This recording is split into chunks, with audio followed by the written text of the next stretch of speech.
Блин, не везу.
Мне везет.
Something you need?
Yeah, huh?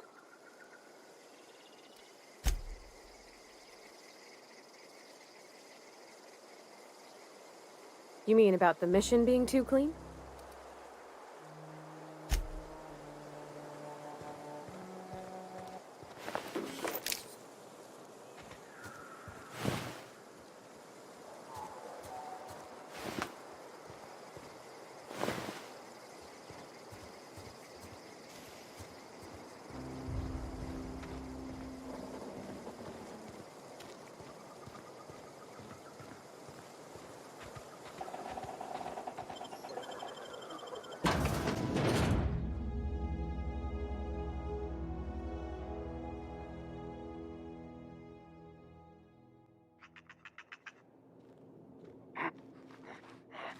Here they come!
Wish I could do that.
Move along, stranger.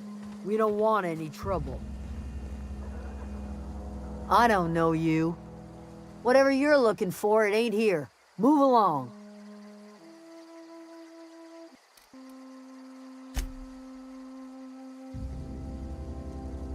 Answers, huh? You must be one of those philosophicals. Already got ourselves one of those.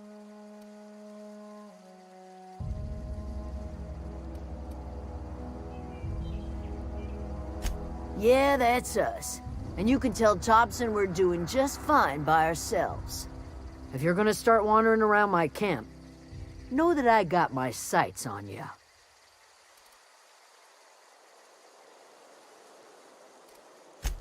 A geo what? Look, plants ain't my purview. You're better off asking after Adelaide. Enough with the questions. No offense, but I've got a lot on my mind.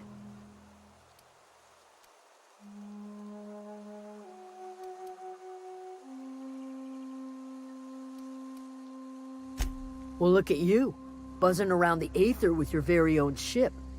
Rest of us gotta make do with the ground at our feet. No, I'm sorry. That was unworthy of me. Lady named Zoe went missing some nights ago. Just up and vanished without a trace. Now I'm pacing around wondering if marauders got to her.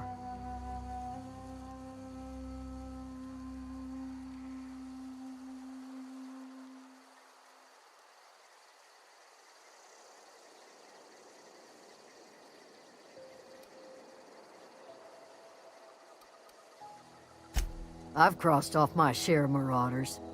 This ain't about them. I go looking for Zoe, I leave the camp undefended, seeing as I'm the only one of us who knows her way around a gun. Hence my dilemma. It's not like Zoe to go wandering. Figured she might be out scavenging, but that ain't exactly her talent. Can't imagine where she's gone. Vale's a wide place. She could be anywhere. Could do without the gallows humor. Over in the hothouse, tending crop.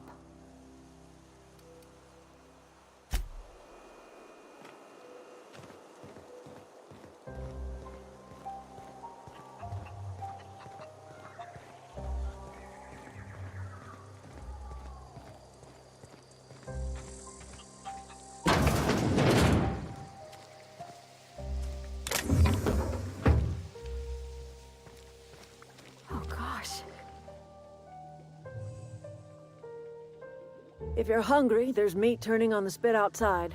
If you're bearing illness, find a place to lay your head down and I'll fetch you a poultice. Whatever your troubles with Edgewater, leave them at the gates and be welcomed here. Any questions, dear?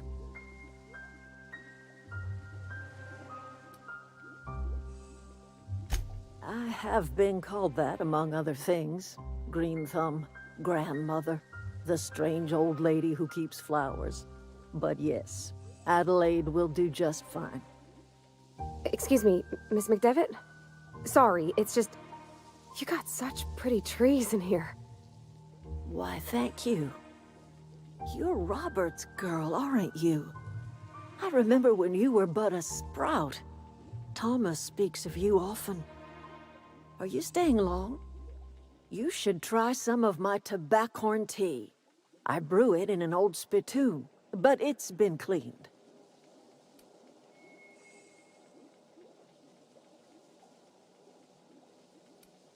No, dear. The garden belongs to us all. Life is the gift of the universe, and the universe yields its bounty equally, absent of prejudice.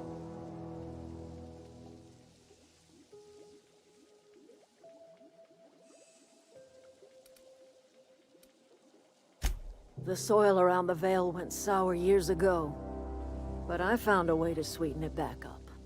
The secret recipe is a little bit of elbow grease, a dash of love, and a heaping pile of special fertilizer.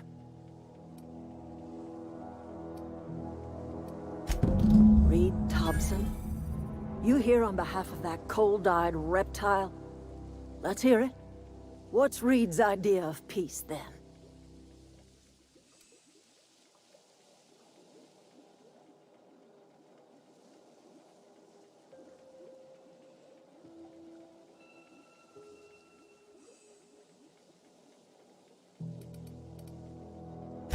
Like everything else that comes out of Edgewater, that peace offering is canned. I and my own are living just fine out here by ourselves.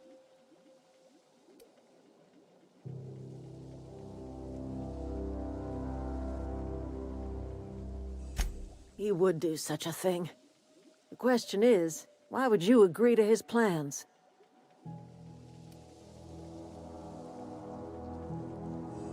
Cannery's got a regulator. You want ship parts, you ought to rip them out of the cannery's guts and leave us be. If you're going down to the plant, you should divert power away from Edgewater and toward our end of the grid. Think about it. You'd be liberating an entire town from a lifetime of service to that odious cannery. Seems the sort of thing a hero would do.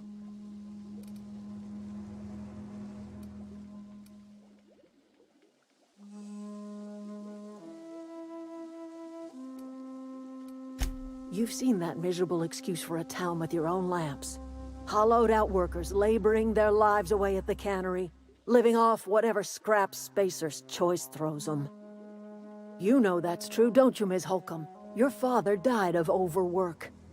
His heart gave out. He was tired all the time, sure, but he was old, ma'am, and he raised me all by his lonesome. Look what they did to this child. Lost her family to the company, and still she defends them.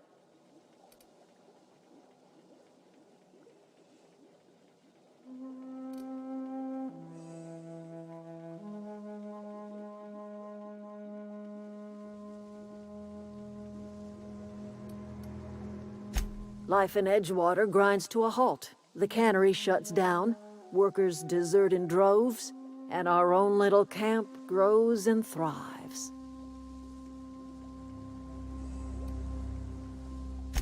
You bring power to Reed's town and you'll be killing us. Reed knows it. He's counting on it.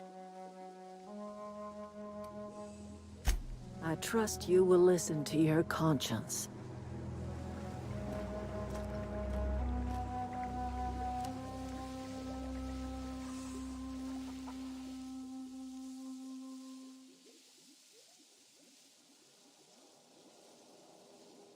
Something you need?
Oh, sweet merciful law!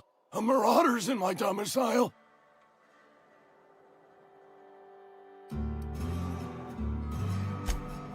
Oh, wait. It's just you. Near's killed me with fright. At least I know I ain't hallucinating. You need something? Let's see it. Don't keep us waiting.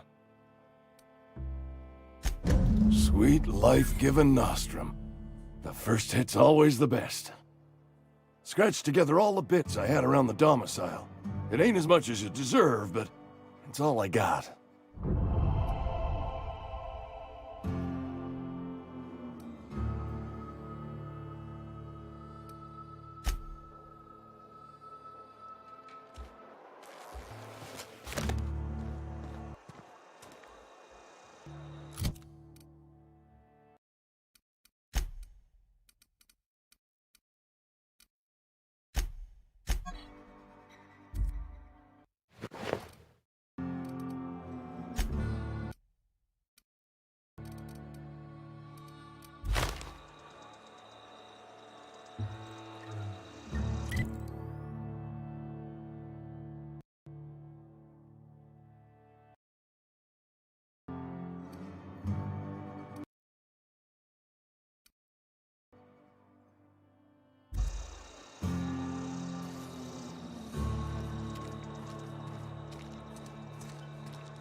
This is where the magic happens.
Well,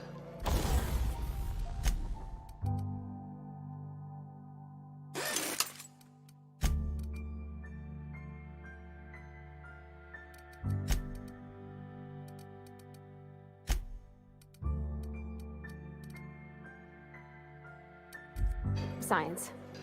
But it still happens here.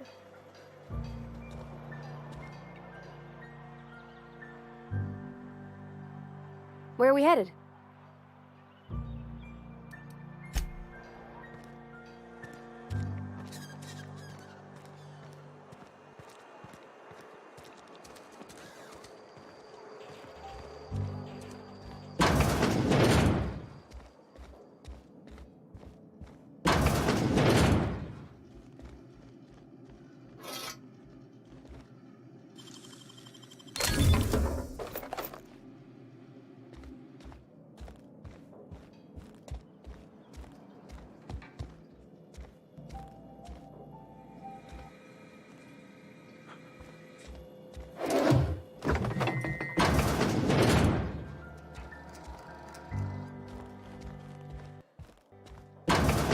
My dad's... Oh, you like flowers? I can't find any.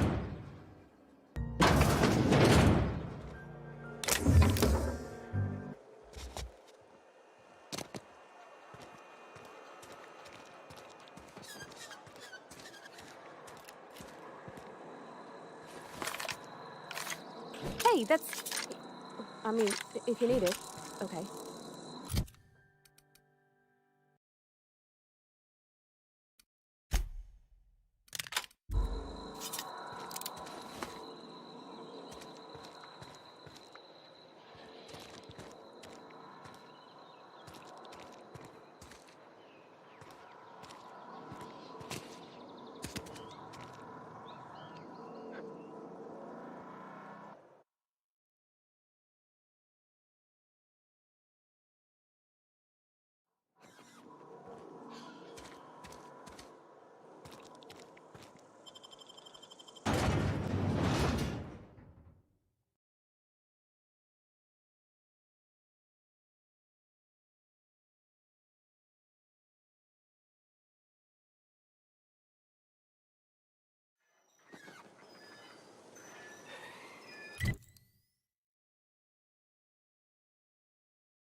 always wanted to poke around in here.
I always wanted to poke around in here.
The control room should be ahead somewhere and a touch to the right. I hope we're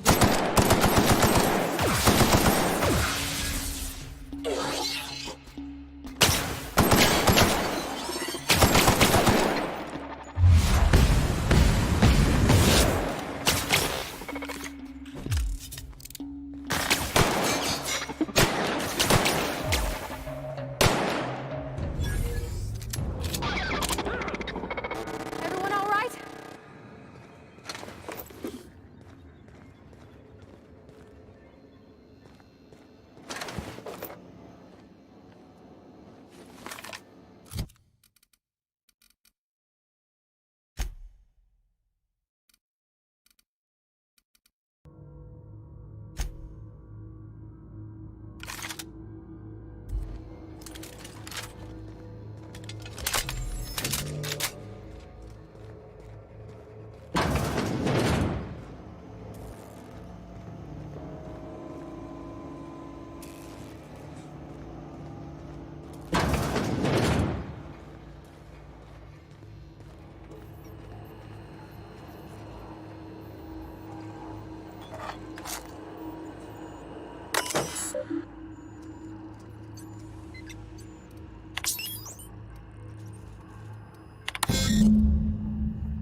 Three switches. That'll be easy enough.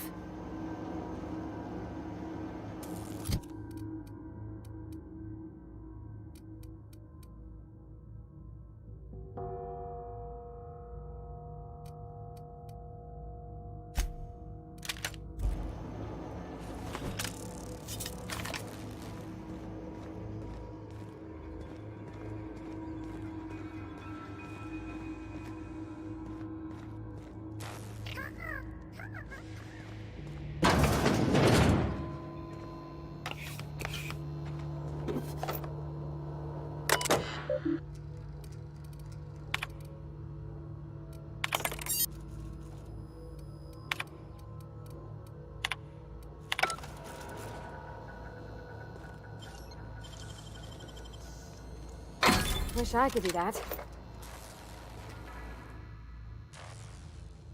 Something you need? You mean about the mission being too clean? I know, but Vicker says the universe is a machine, that it runs by law. Real machines have gunked up oil, scratches, and worn bits. You can tell they've seen handling, been used by folk.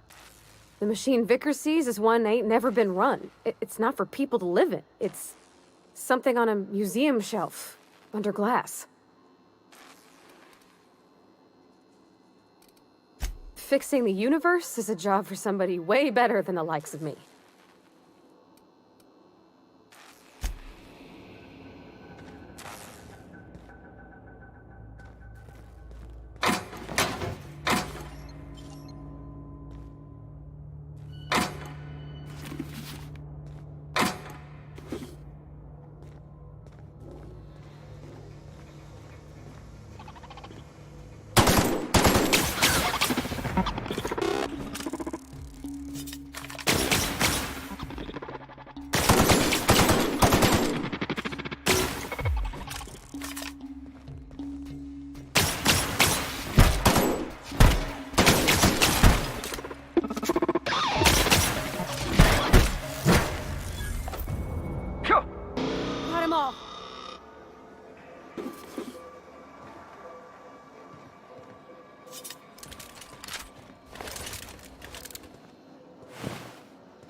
two more.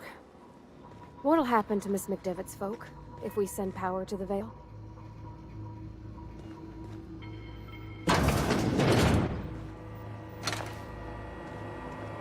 Self-diagnostics complete.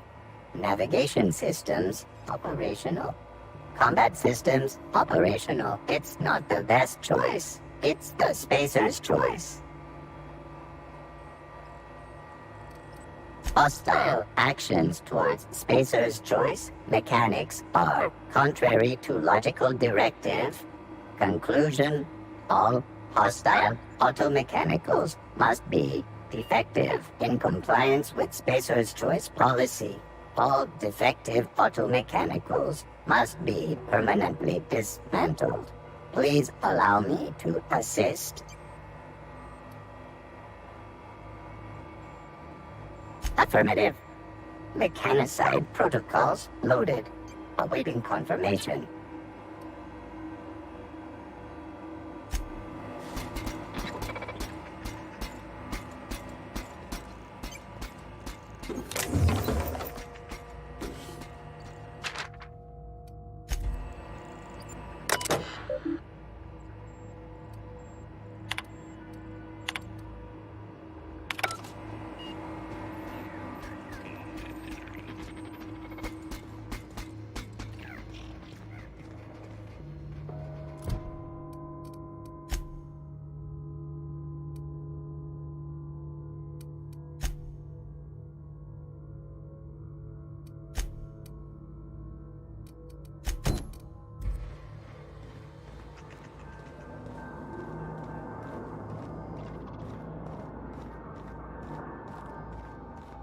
Not real. You're not real.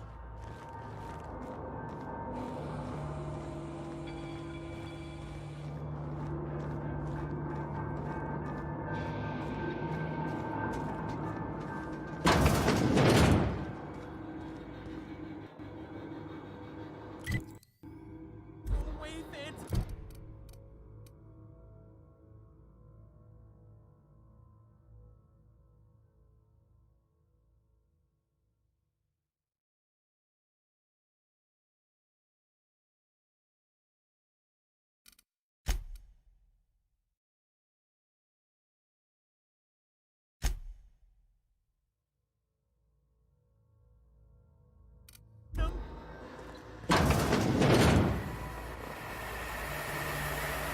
Processing. Beginning security patrol. Mind the steam.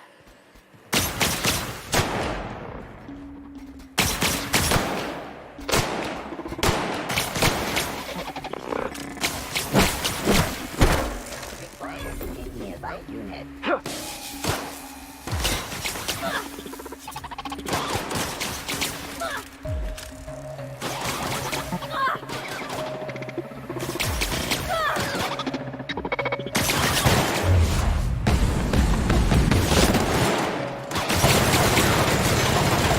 Everyone all right?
Want to go.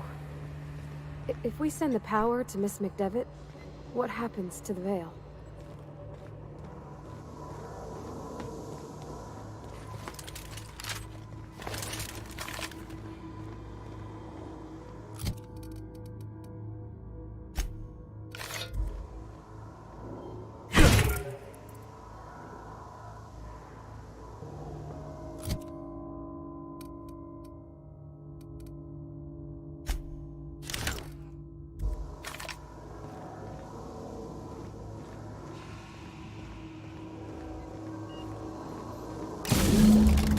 The last.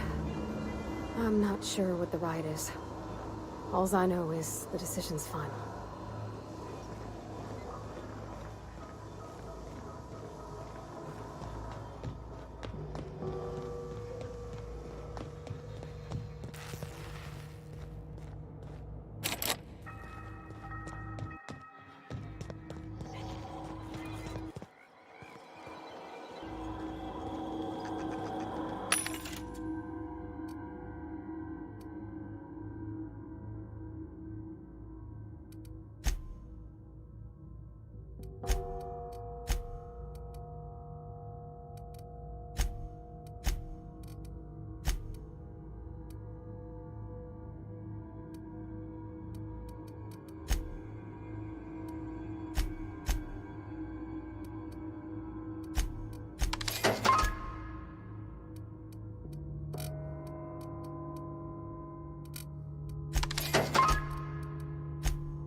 Hey, mister?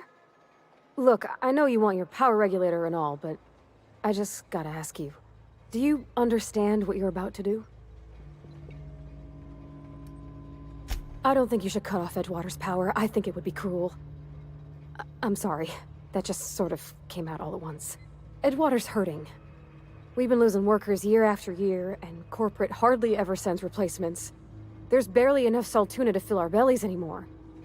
But the town's got some good people in it. Decent, hard-working folk just living their lives the only way they know how. They don't deserve to be punished.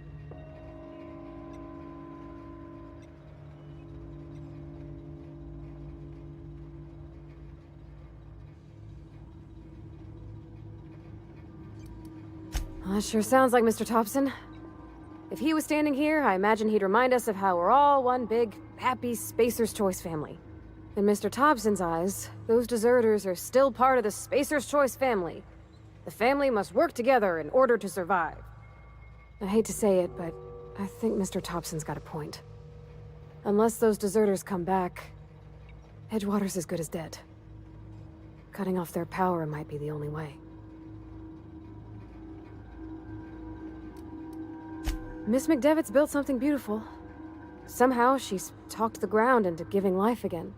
It's plain to see she's made the Vale a better place. Fed the hungry, tended the sick. Gave a home to those that had none. But Miss McDevitt delights in Edgewater's suffering. She wants to hurt the town. Do you really want to be party to that kind of hatred? Sorry, I didn't mean to babble on like that. I felt like I had to say something.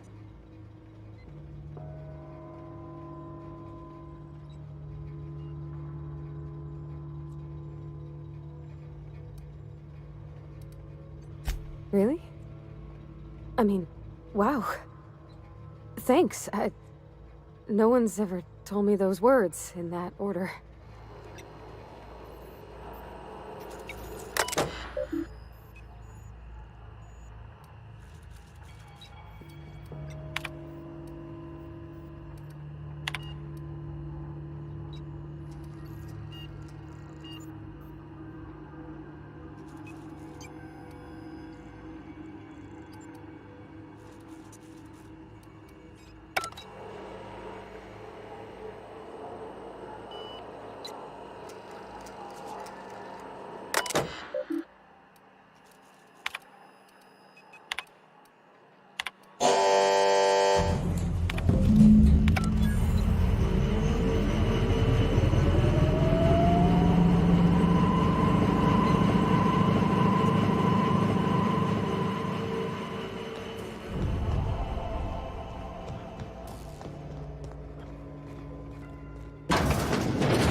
Are we getting paid or not? Any loss of productivity will be deducted from your pay.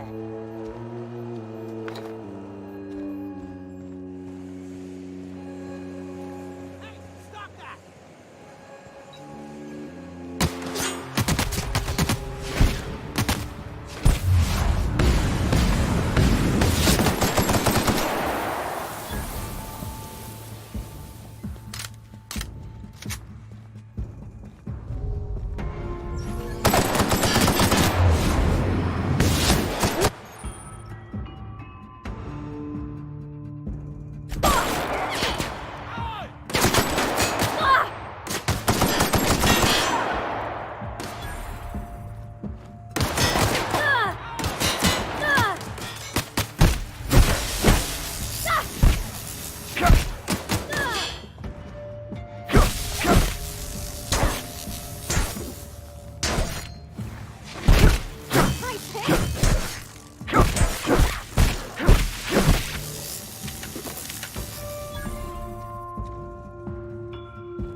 You want to know what gets my bile churning? Edgewater has suffered a cavalcade of disasters, plague, marauders, desertion. Then you wandered in town. And I was so damn sure our luck was starting to turn. I never knew how right I was. Just answer one question for me. Why'd you do it?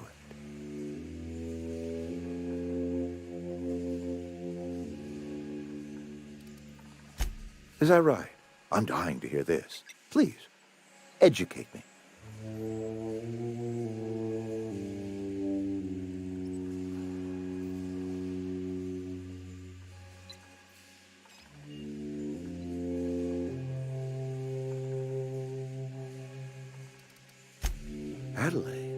Adelaide wants nothing more than to see this town suffer.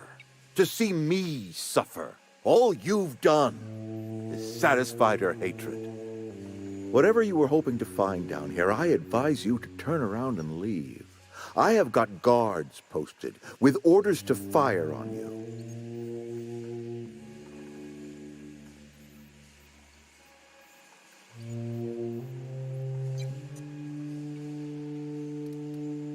Edgewater's dead. Our cannery's dead.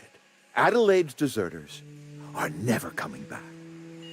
Spacer's Choice will shut us down before long. Some of us will die of illness by then. Some will move on. Some will starve. And as for me, I will tender my resignation, whereupon I shall be processed and then duly imprisoned for gross incompetence.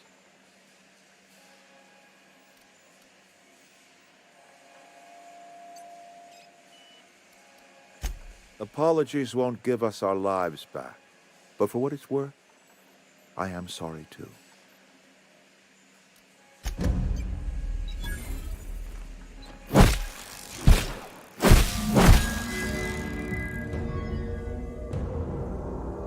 Are you out of your mind? You just killed him.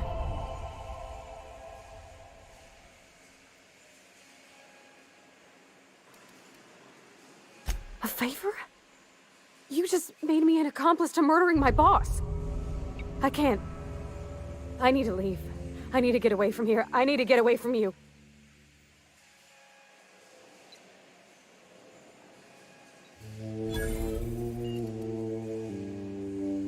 You killed Mr. Thompson for talking down his nose at me? You got a real twisted sense of chivalry, you know that? Let's just move on. I couldn't forgive myself if I let you loose upon the Vale unsupervised.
Is this your ship?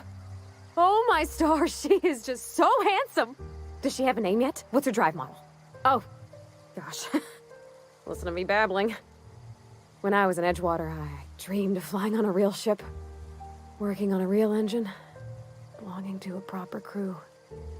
Edgewater won't last another season without power, but that don't change the fact that I'm indentured to Spacer's Choice. Company expects me back at my post.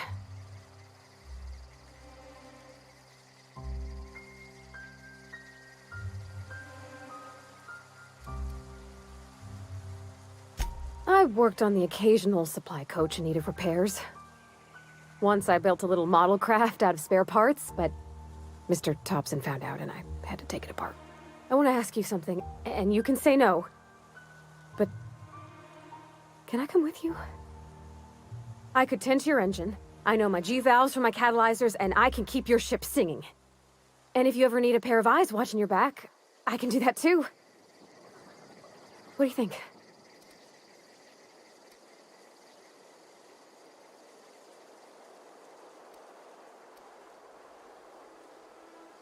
Yes! I mean, thanks.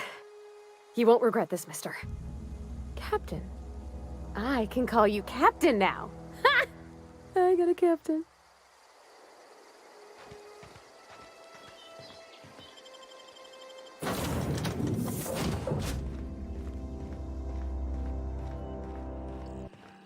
Captain, I have detected that the town of Edgewater is now without power. I appreciate you doing your part to hasten their demise. What can I do for you, Captain? Do you know how to install a power regulator?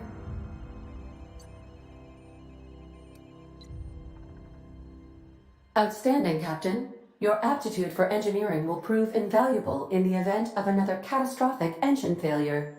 Our engine room is located behind you, across the cargo bay, up the ladders.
I can't stop thinking on Edgewater, Captain.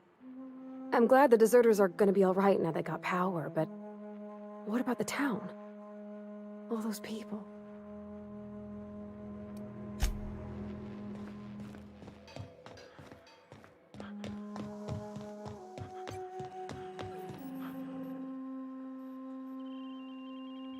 What can I do for you, Captain?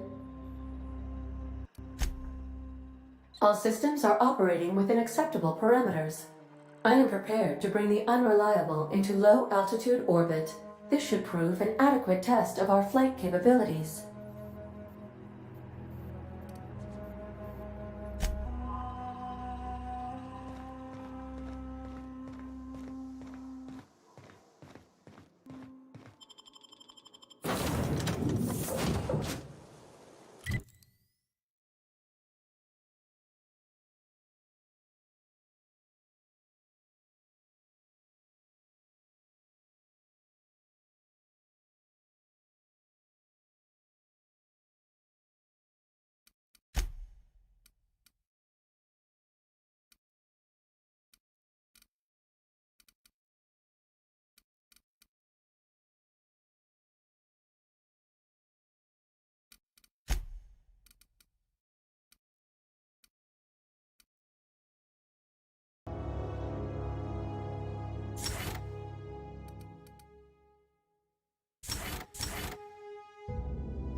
Okay, here we go!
Where are we headed?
What is it?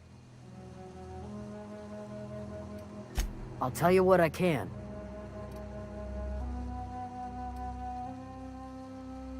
Could be. Dangers aplenty out there. No telling why marauders would steal somebody like Zoe. Got no useful skill as far as I can tell.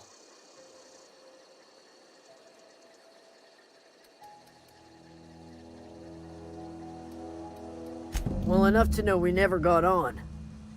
Zoe and Stefan were close. If anybody knows the workings of her mind, he does. What is it?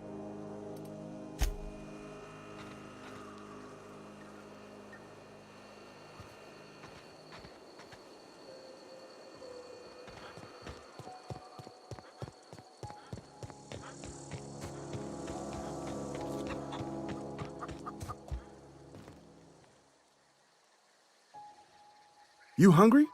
We got canid ribs, canid flank, canid snout too. Something I can help you with?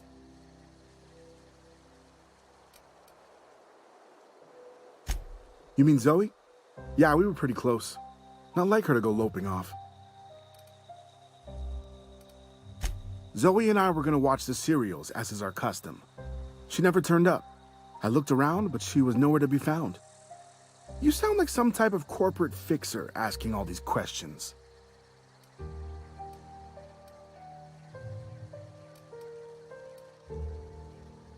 Can't say I recall Zoe ever acting strange. Well, except for her habit of writing things down on scraps of paper. She called it journaling, but I think it's just plain odd.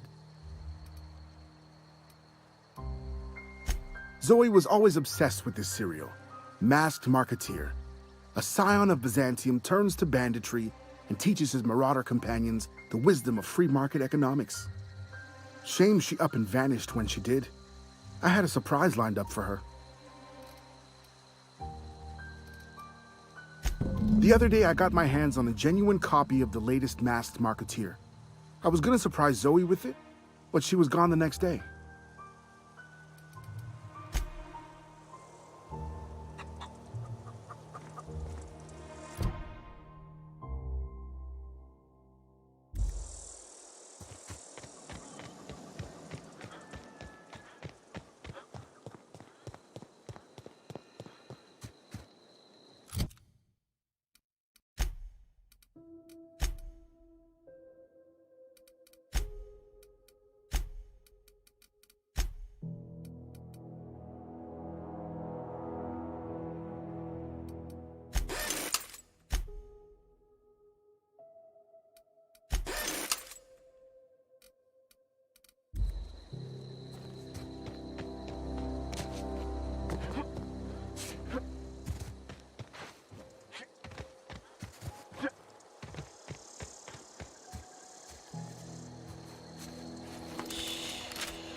Coming.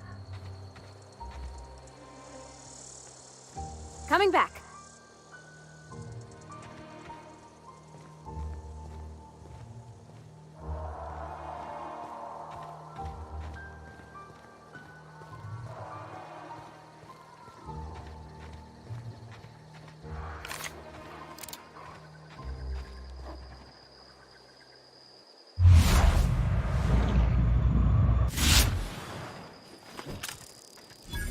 I don't know anybody who ever came out this far.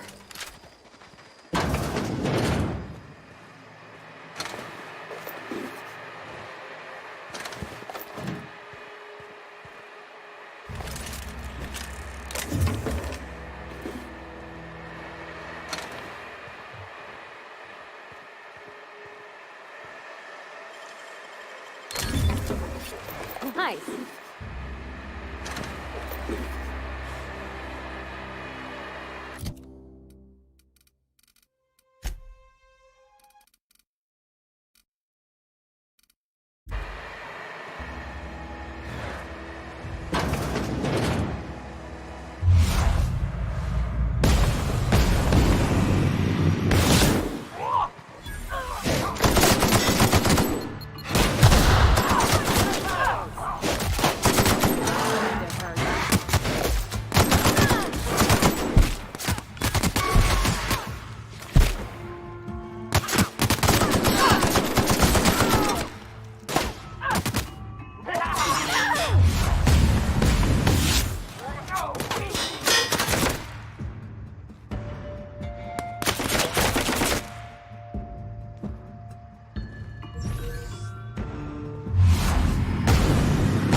Wow, you crossed them all off, like some sort of heroic accountant running down a list.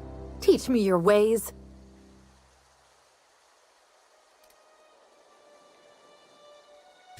Only thing unscrewed around here is the head of that marauder you took down. Never seen moves like that outside my serial dramas. You, on the other hand, you were a sight to behold. If I had half your skills, I'd be the greatest outlaw the coast has ever seen.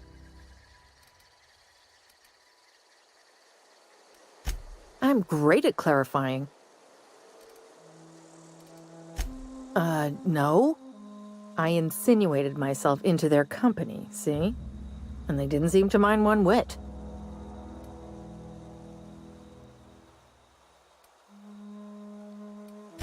I got kicked out of Edgewater on account of falling sick with plague and stealing some medicine to treat myself. I'd heard some outlaws set up camp in the botanical labs. I decided to throw in with them, seeing as I always wanted to be an outlaw myself. Instead, what do I find but a bunch of former workers camped out around a greenhouse? I couldn't just go back to the cannery, so I was stuck with them.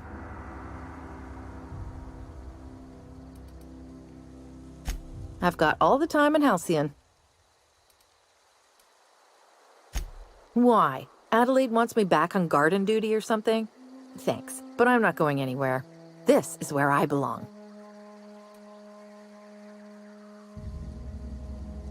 I doubt that. Nobody in that camp really cared about me.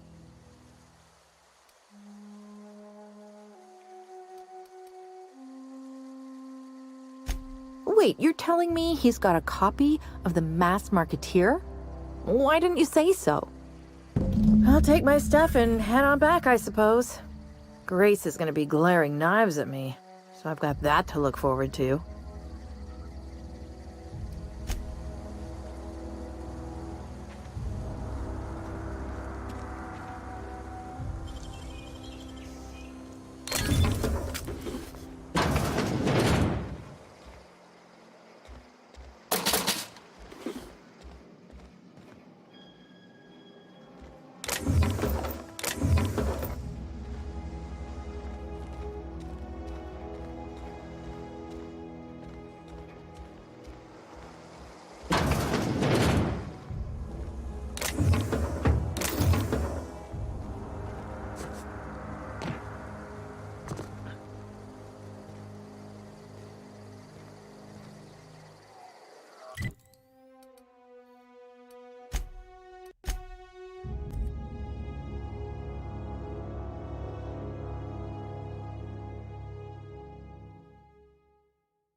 What is it? We didn't always get along, but I'm glad to know she's safe. What happened, anyway?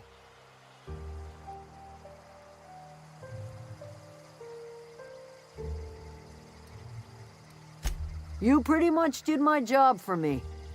Least I could do is pay you for your trouble. Let me know if I can do something for you.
Welcome back, Captain.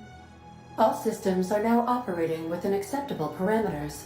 Shall I take our ship into orbit?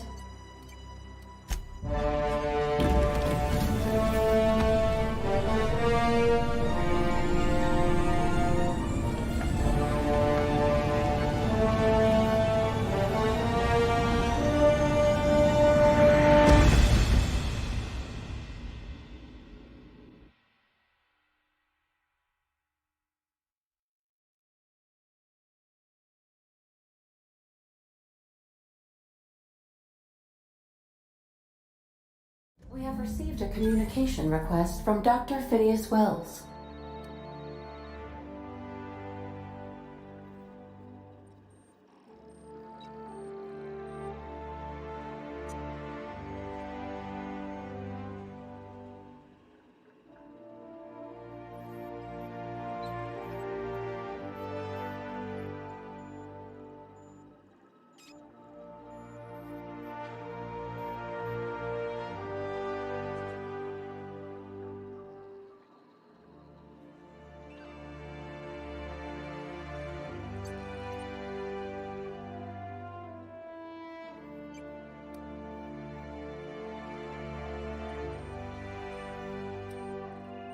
Aha, there you are, hale and hearty, and captain of your own ship.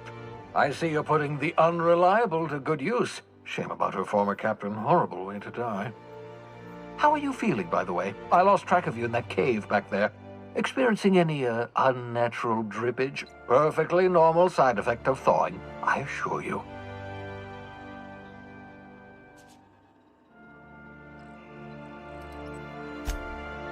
Oh, that, yes, that's probably permanent. I wouldn't worry about it, though. I'm sure you're fine. What you saw in Emerald Vale is happening all across the colony. food shortages, lack of supplies, and basic necessities. We're dying. The chairman, the minister, and all their lackeys on the board are to blame. The Hope has some of the brightest minds Earth ever sent us. If we can revive the Hope's colonists, they can help us undo the board's mistakes. They can help us set things right. You need to get to Stellar Bay on Monarch. I have contacts there. They'll help me, help us, find the chemicals to revive your fellow colonists. Gladys Culkelly, lovely woman, runs a cozy little black marketing outfit on the Groundbreaker. She can get you a nav key to land on Stellar Bay.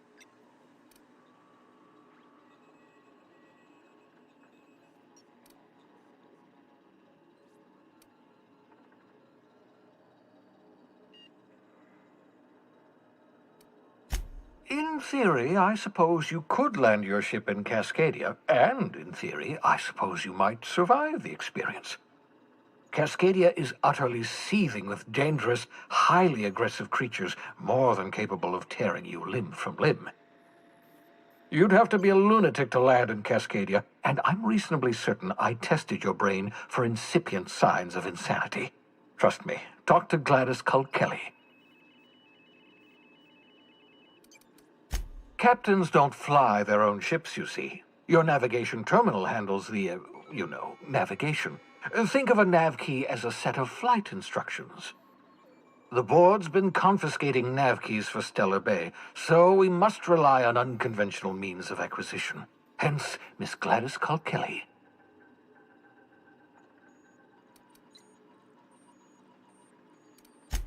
Without a skip drive, good luck. You'll be dead before you make it to the nearest star.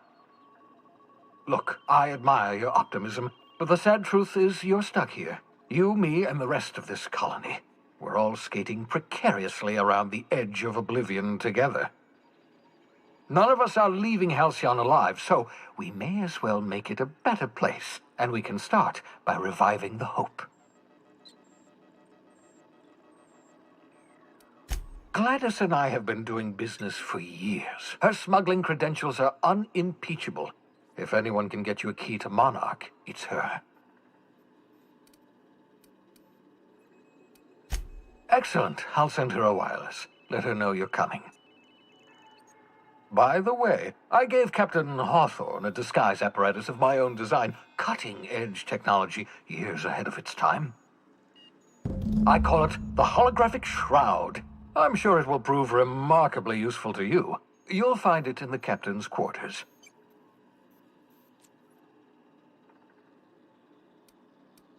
Marvelous device. I'm quite proud of myself. The shroud changes the user's appearance to mimic that of another. It has limits, first-generation technology, you see, but promising. Exciting to see it in use at last. Very simply, the holographic shroud uses biometric information contained on standard identity cartridges to generate a holographic projection around you.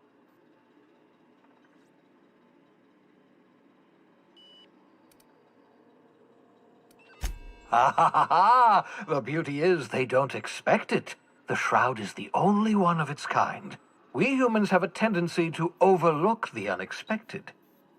Activate the disguise, walk past someone. What do they see? A figure dressed like a fellow employee. Don't act odd. They won't focus on you. Only stands up to a casual scrutiny. Use it too long, bound to flicker, blur, something like that. Movement makes it more likely. Best used in moderation. When you see guards in your path you can't sneak past, for example.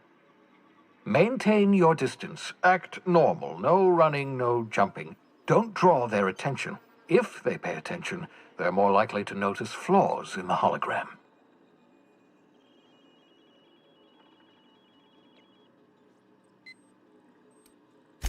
Excellent. I'll contact you once you've found a way to get to Stellar Bay. If you have any questions, come see me in my lab. And remember, don't trust the board. They'll try to win you over with promises of wealth and power, but it's a lie. The board's only interested in filling their own pockets. If we don't put a stop to them, they're going to run this colony to the ground. Transmission ended. If you are ready to depart, Please select a destination on your navigation terminal.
We have successfully arrived at Phineas's orbital lab, Captain, and we are still in one piece.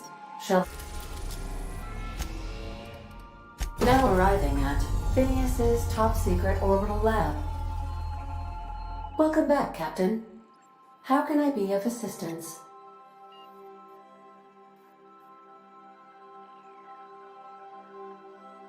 I'll be here.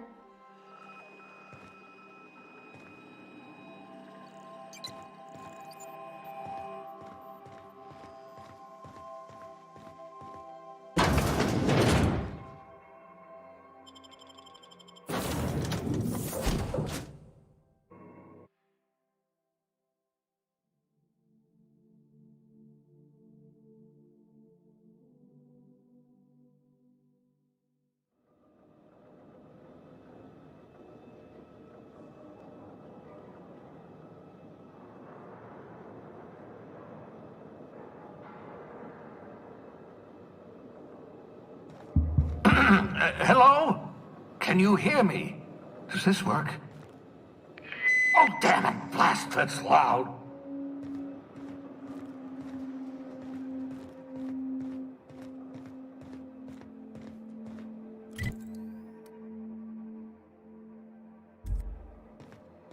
I'm just securing my ongoing experiments. And securing myself.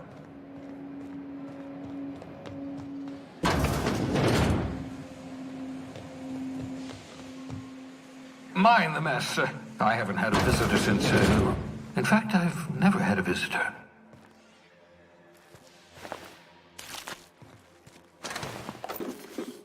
This is the Babes make excellent test subjects. products. Also surprisingly nutritious.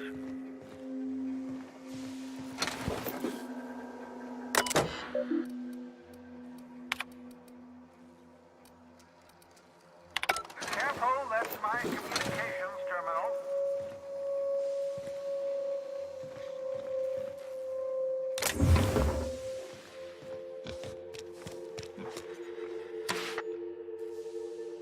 Oh, thank the law. Your skin hasn't spontaneously changed color. Potential side effect of the revival process.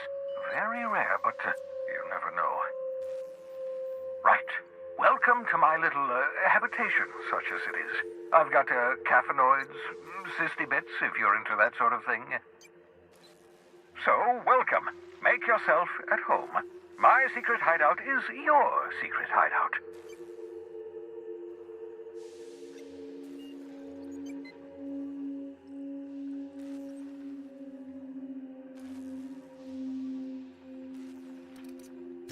The one I gave you before your pod landed? Ruined beyond repair. Impossible to find replacement parts.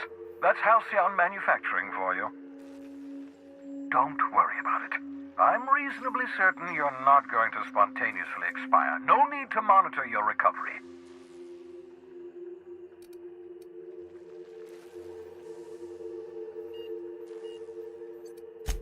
Not at all, my intrepid accomplice. I should thank you for tolerating my somewhat brusque manner. I only regret that I couldn't save more of your fellow settlers, what with being hunted by the board, and emptying my supply of necessary chemicals. Of course. What's on your mind?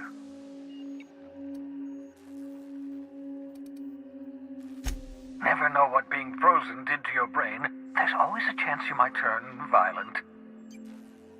I've no desire to end up like Thompson.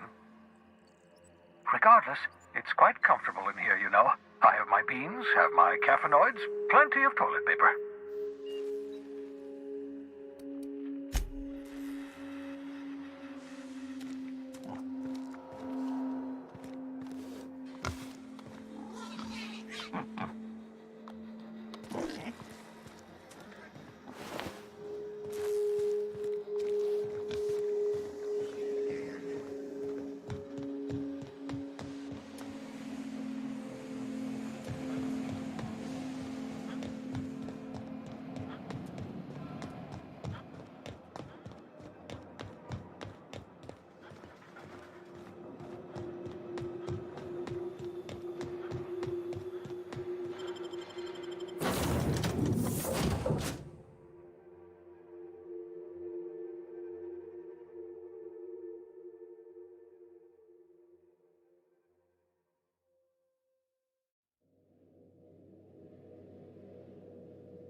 Destination reached. The Groundbreaker.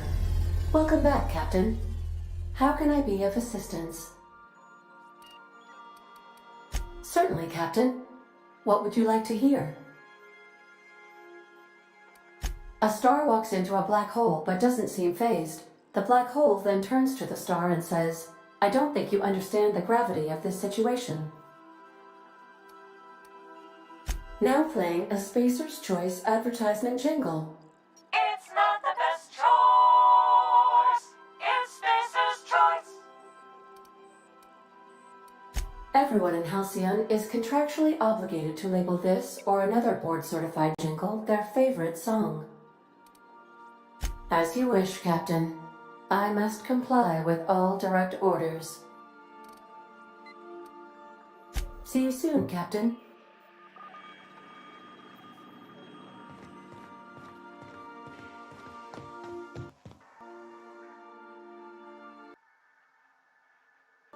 Hey, Captain. I heard that Groundbreaker's got a real good engineer. A lady named Junlei Tennyson. I was thinking that maybe I ought to meet her. If you got time to swing us by, I mean. I don't got much experience fixing actual spaceships. I bet you a can of Borston beans she could teach me all manner of stuff.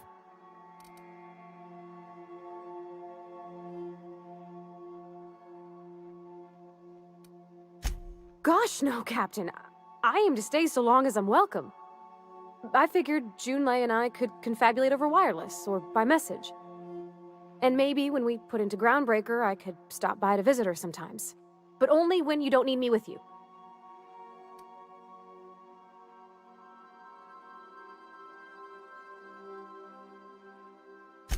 Thanks, Captain. I'll be sure to make it worth your time. Did you want to talk about something else?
Captain. Hey, Captain. I'm in space. I never thought I'd be able to say that. That's not the point. This hack would just knock out one of my...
Customs and inspection, right this way.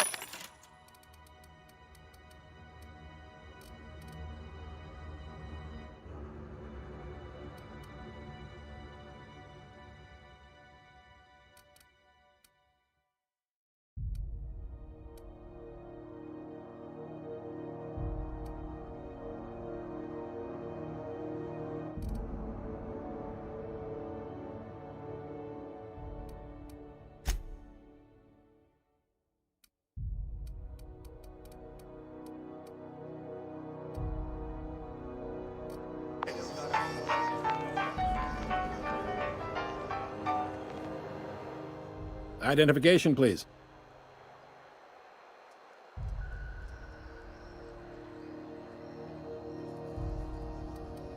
Captain Hawthorne, you said. Let me apologize in advance. I'm about to ruin your day. According to your ship's record, you've been flagged by the board. Your ship will be impounded until such a time as they see fit to lift it. But we've hardly been out of Edgewater long enough to get in trouble. Now, hold on. This isn't the end of the world. Probably.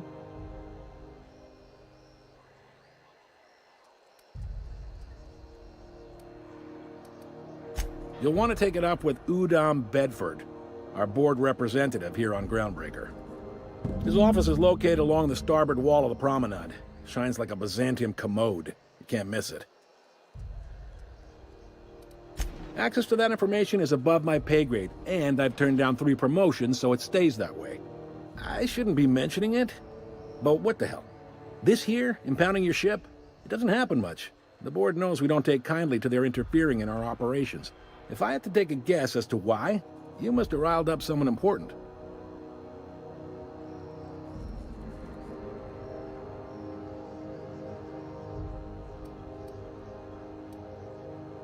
You take the starch out of them, well, you won't hear any complaints from me. Oh, and if you're headed that way, would you mind doing me a favor? Wanda Dorset over in sickbay, tell her the shipment's not in yet. It's not coming in anytime soon, and if she'd be so obliged to get off my ass about it.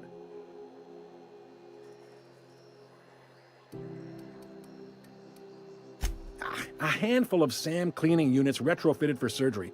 I don't know much else. I stopped listening when she started yelling.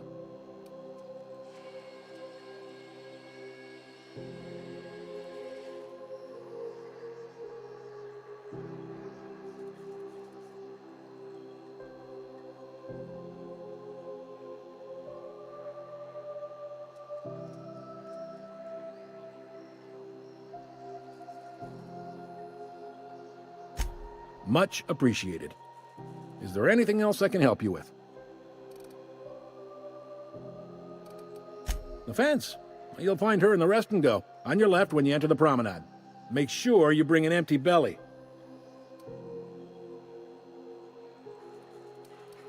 Maybe.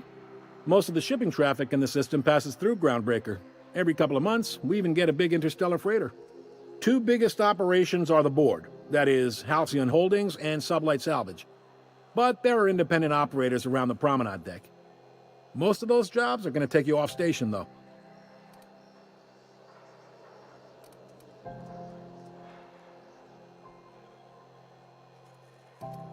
Relative to the board holdings? Not really. But there's a few with the means to go where they will. They aren't rich, but they aren't likely to look too close at your work history either. Are you pulling my leg?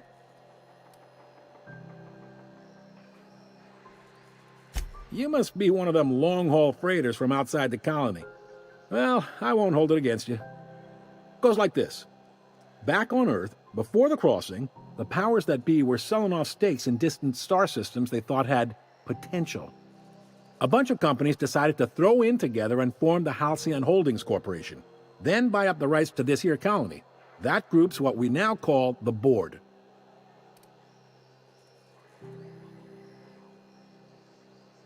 Groundbreaker was one of the original colony vessels to come over on the crossing, a few years before her sister ship, the Hope. Once everybody'd been de-thawed and dropped dirtside, the original crew of the Groundbreaker decided they rather liked the spacefaring life. I guess that was the start of our independent spirit. Now, here we are.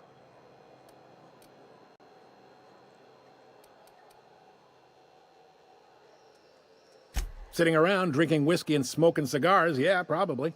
Can't say for sure, of course. Doubt I'll ever see the inside of it myself. Yep, Groundbreaker's the only real independent port. Aside from us, there's just tramp freighters and wildcat miners. Seems like every year the board's offices get bigger and their ships take up more of the landing bays. Haven't seen nearly as many tramp crews this year. Glad to help.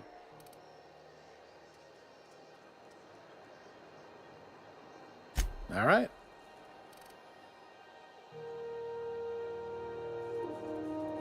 Be seeing you.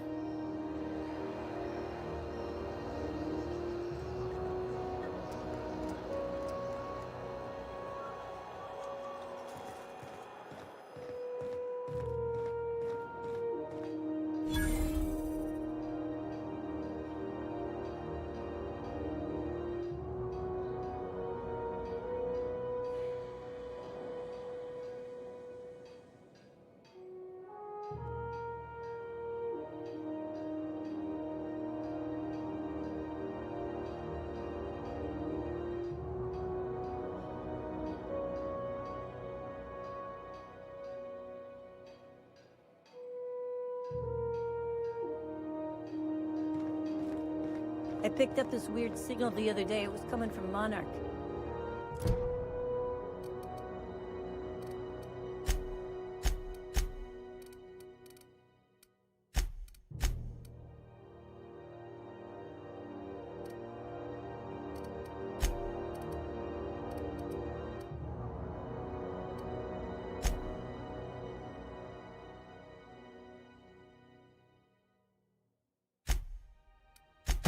Here we go again. No one lives on Monarch. It's a wasteland. Rizzo's Purple-Berry Fudge. A soft, sour candy shell around a sweet purple-berry flavored center. Suck it, chew it, you can do it.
Where are we headed?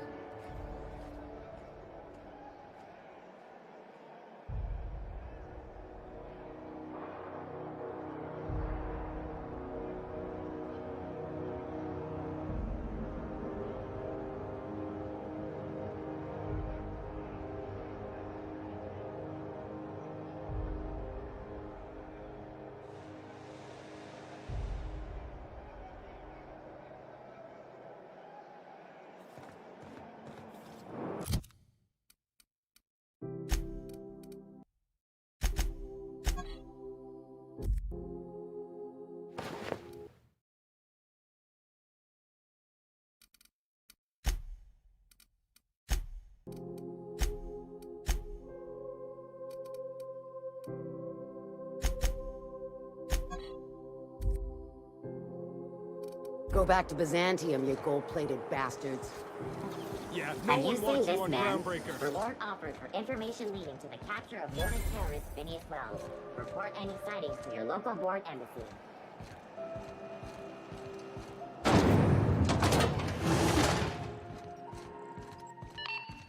Are those XF-411s? And an old Yakita Junlei Tennyson. I'm captain around here, but chief to my friends. Hope you don't mind the formal introduction. Groundbreaker doesn't see many visitors.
I heard we had someone in impound.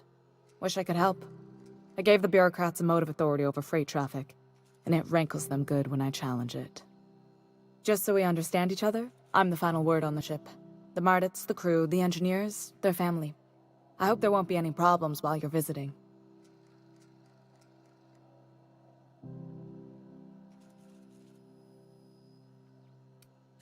At ease. Nice to see an outsider with some working brain cells. So what brings you to Groundbreaker? I'm curious, even though 9 times out of 10 the answer's just passing through.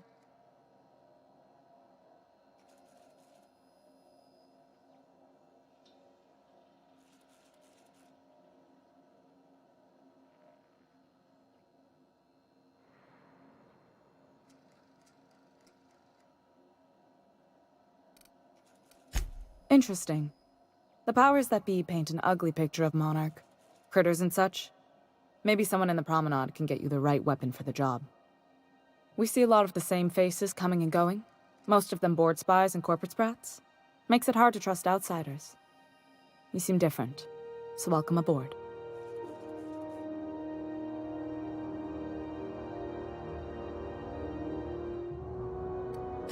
Groundbreaker's radiators need replacement parts. They're dumping superheated air into my ship.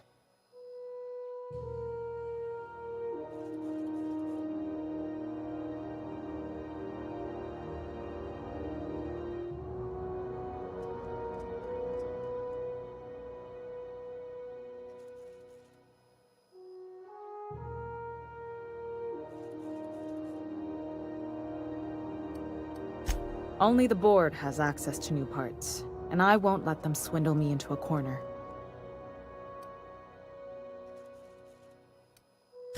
They want us to sweat, thinking that'll soften me up for a bad faith deal. If you'll excuse me, they can go fuck themselves. The board isn't helping, and my resources are spread thin. If I don't get those radiators back online, Groundbreaker, everyone aboard, will be cooked alive.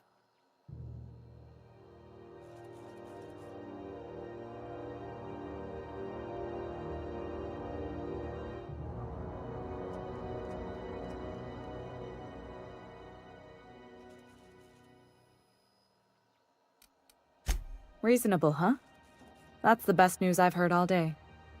According to my grandmother's old schematics, the parts we need should be in the back bays. Sorry, I forgot not everyone knows this ship like I do.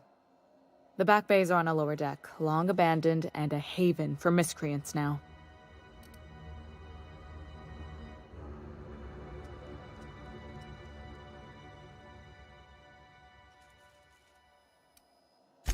I have.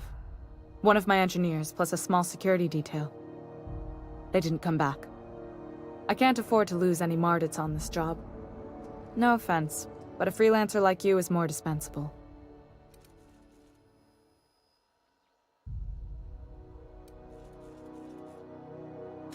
Mardits are descended from the original Marine detachment that crossed the void with Groundbreaker. I don't put their lives on the line if I can avoid it.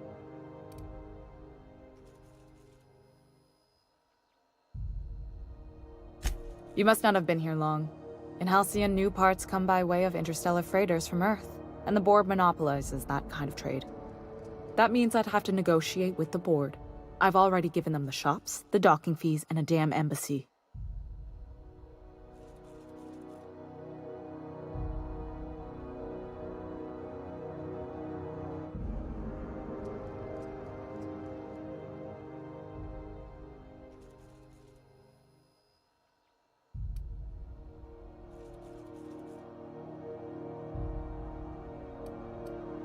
Damn right.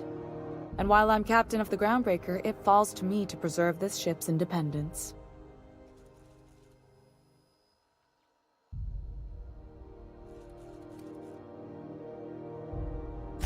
Good. Once you've obtained the parts, we can proceed to the next phase of repairs.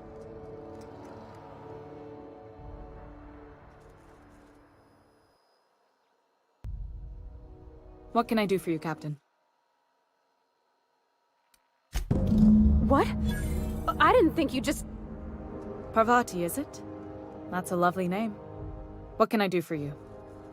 I was just thinking, I haven't got much experience working with actual real spaceships, Miss Junlei. Chief Junlei. Junlei is fine.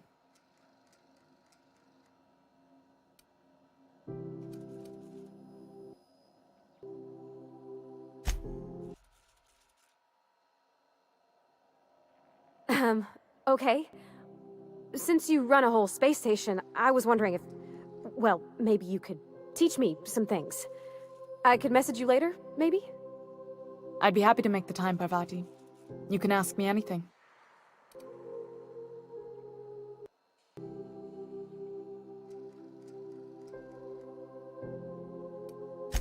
Right. In person. Sure thing, Captain. Wow, great. I'll do that then. Messages. Later. Oh, your name's pretty too. I should have said... Sorry. I like it. Honest. Sorry.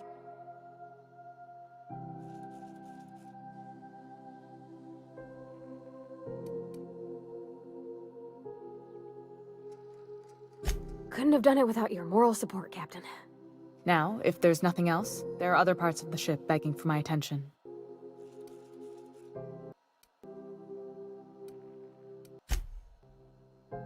You're right, I don't.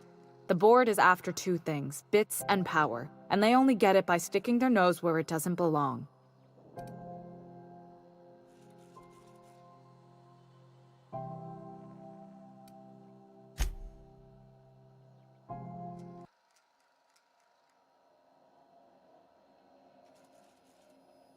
I placate them when I have something to offer, but I can also be a real hard-ass. It'd be a joy if I could kick out the corporate merchants and reclaim the docking fees in my lifetime. Too much of Groundbreaker's income is flowing in the wrong direction. I'd like to see that change.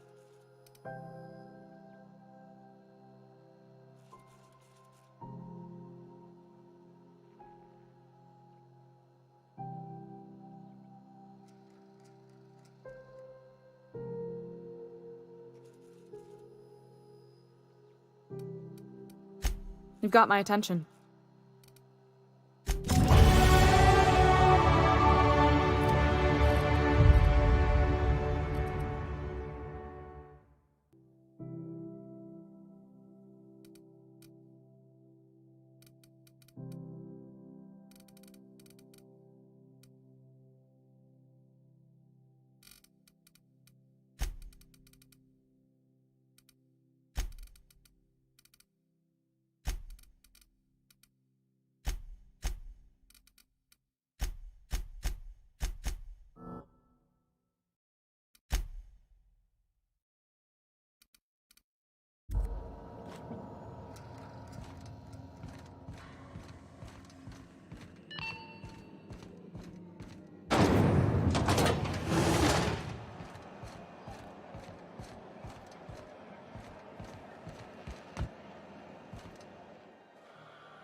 Yeah, huh?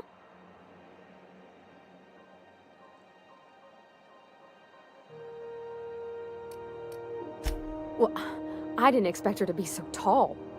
And did you see the size of her arms?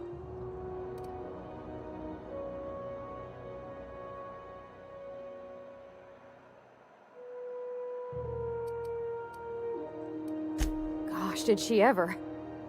Did you see how everybody on Groundbreaker listens to Junlei? She's just, here's how to fix it. And they trust her. It's just... she's calm and knows what to do. I wish I was half so confident.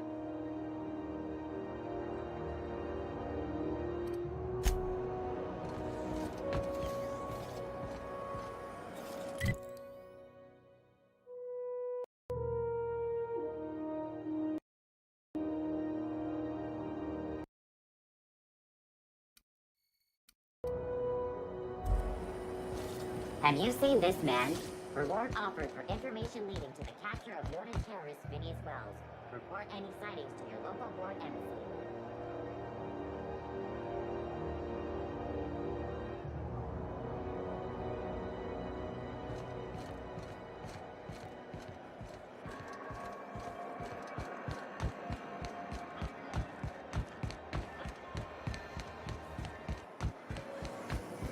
Rizzo's Lemon Salad. like your whole family tonight.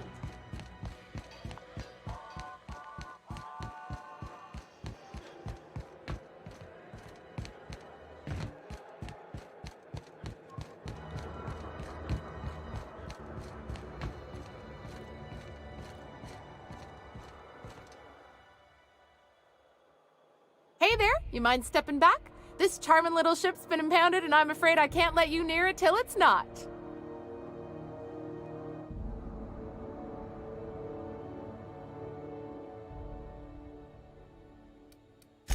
I ain't felt so much as a tepid breeze in weeks. I hope Miss Chief Tennyson gets that fixed soon. Well, it doesn't smell as bad here as Edgewater's graveyard in high summer, so guess I can't complain. Whew. I'm starting to feel like a sisty roast in all this armor.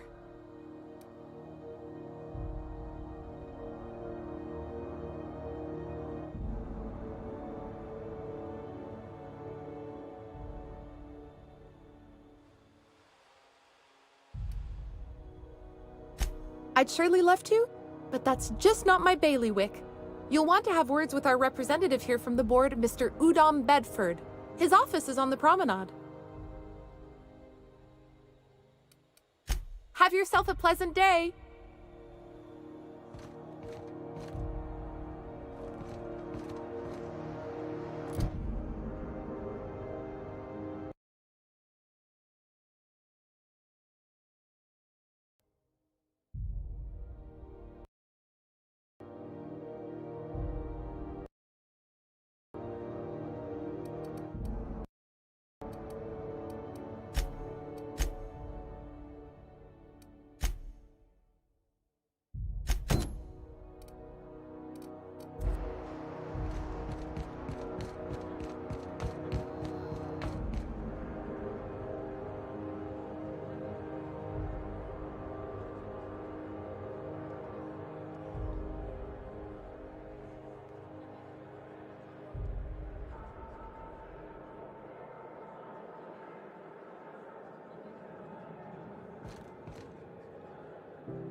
Ready when you are.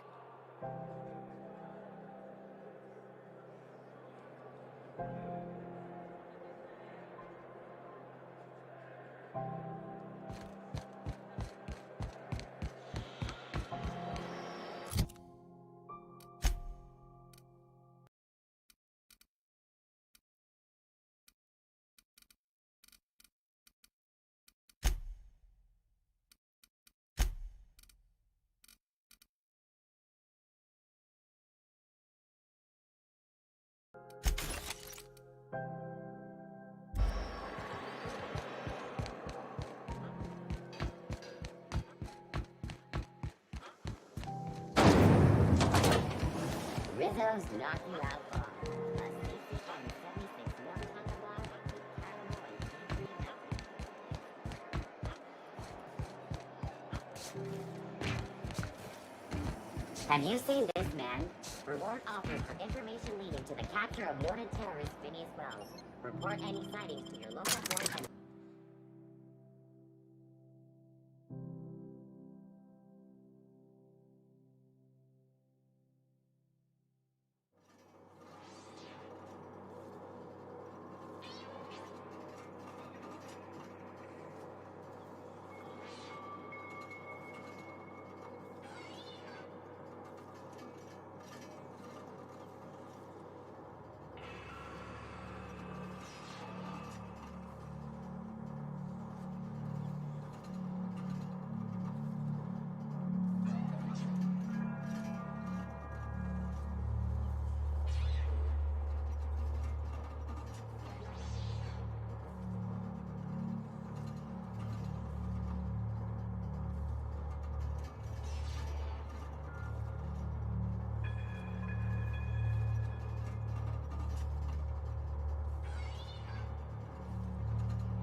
Hey, McRed, were you expecting...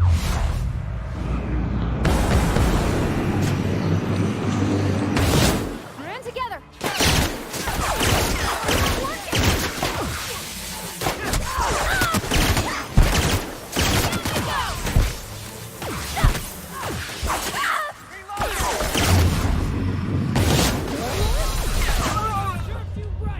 Reminder. I heard something. Please pay your gravesite fee.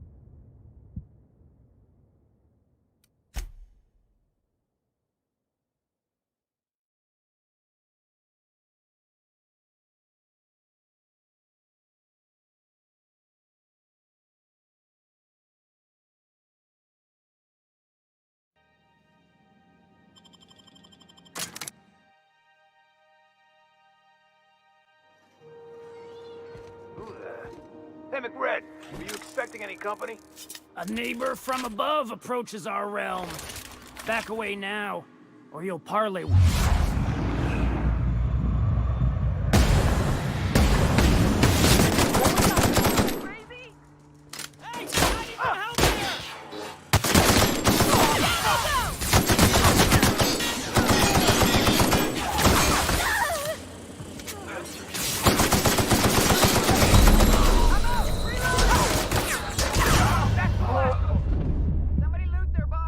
Exiting security.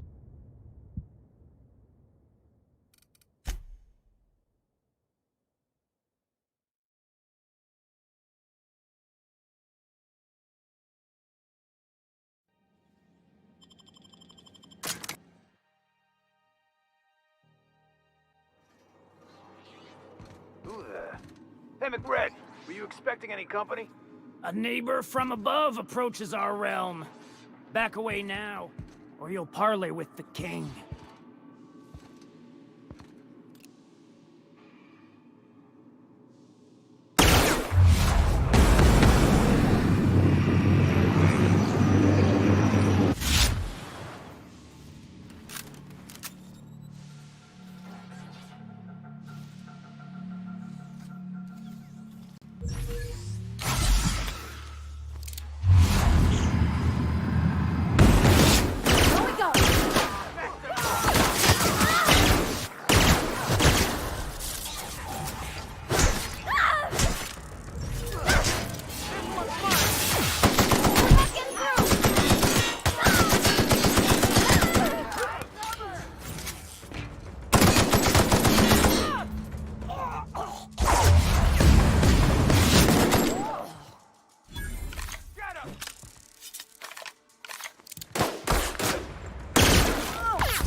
It's so cozy.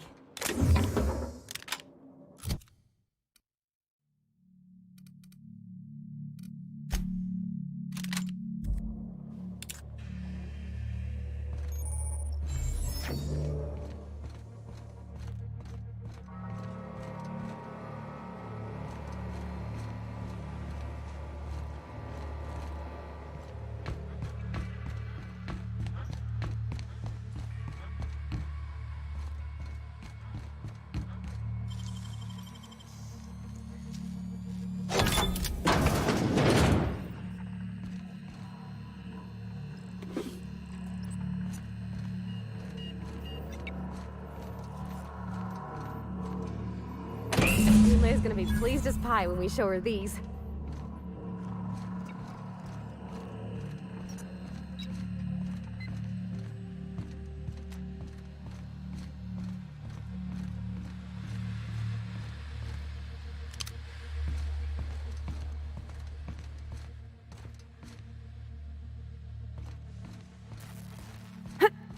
Smells kind of like old Bess's outflow pipes.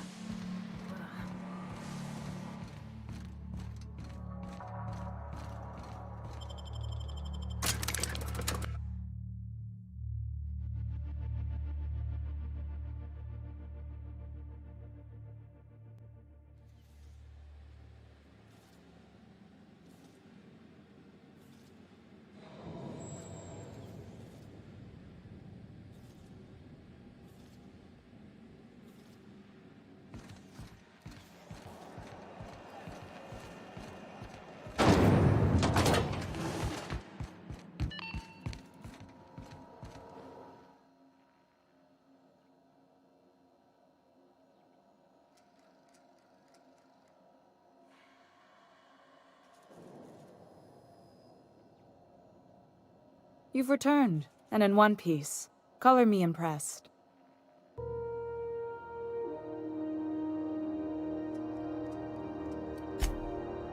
Good work. I'll take those. I need you to head through the large door at the far end of engineering. Take the elevator down into the machinery shaft. There's a terminal in the back. Activate it when I call over the ship's PA. And bring weapons. There's a slight Mantipillar infestation. More than a few. Less than a hive. Nothing you can't handle. We were salvaging parts from a ship. Turned out there were eggs inside. They got into the radiators, and here we are. If every repair was a one-woman job, I wouldn't need an engineering team. As it is, my staff is busy keeping the station from melting down. You can flip a switch for me, but you can't install these parts. Not quickly, at least. Not on the first try. Able though you've proven to be.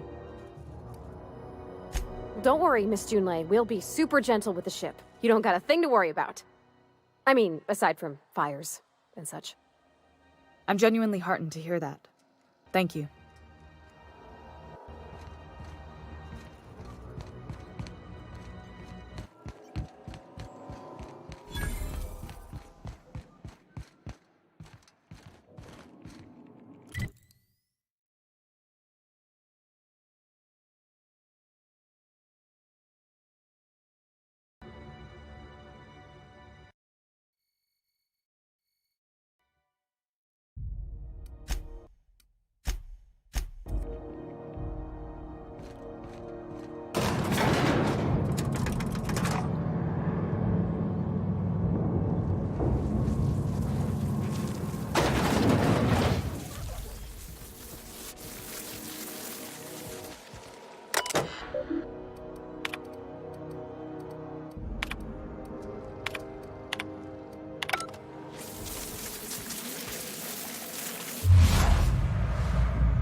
Good news? Song tells me the security mechanicals booted up and killed a bunch of mantis. Bad news. Diagnostic sensors with the boards are fused from the heat, so they're not too picky about who they kill next. Sneak past if you can. Shoot back if you need to. I can always fix them.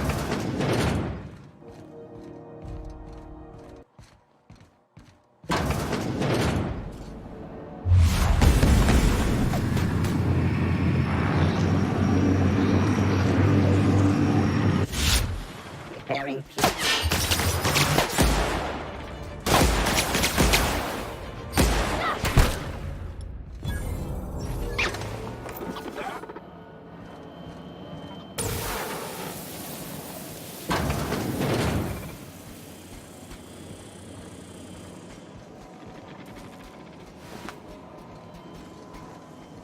beginning secure.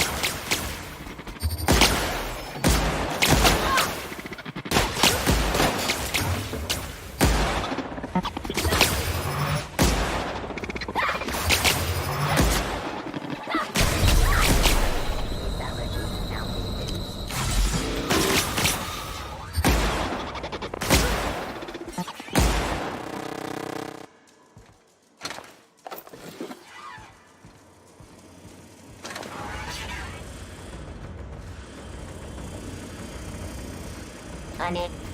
Target reacquired.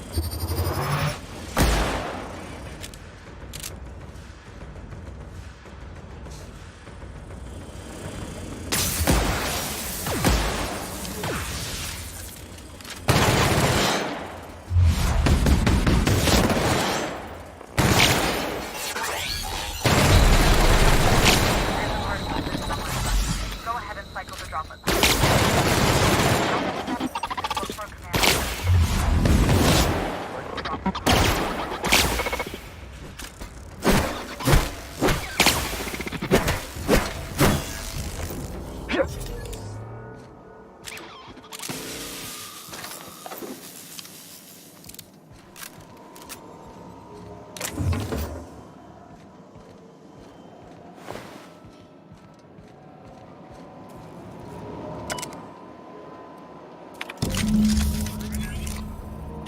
Done. The temperatures are dropping. Stop by once you found your way out of there. Groundbreaker owes you thanks.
My boards are returning to green. What a weight that is off my shoulders. I don't normally tolerate outsiders mucking about in my station's guts, but you're all right.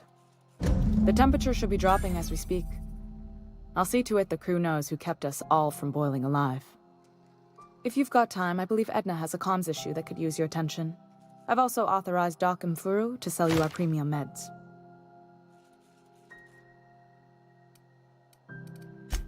Frustrating. Everything down to the circuit boards is past warranty, so I have the pleasure of making life-or-death decisions on a shoestring budget.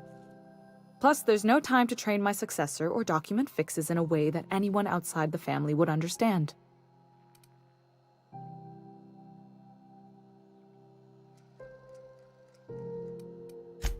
Oh, gosh. I don't know. I'm really just a dab hand with a wrench. Nothing special. Not like a chief engineer. Don't sell yourself short. It doesn't take a seasoned pro to tinker on Groundbreaker.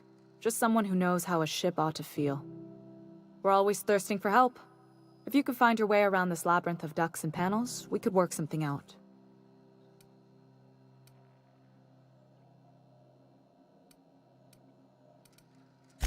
Sure is. The Tennysons came over on the Groundbreaker. My grandmother, Chief Gaying, kept it together during the crossing and until she died. I was promoted only recently, when my mom died. Then I took the leap from chief engineer to captain.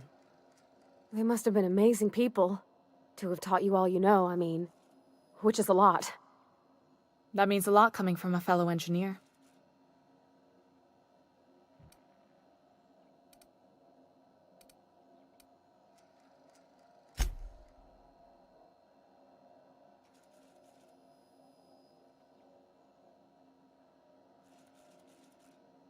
Appreciate it.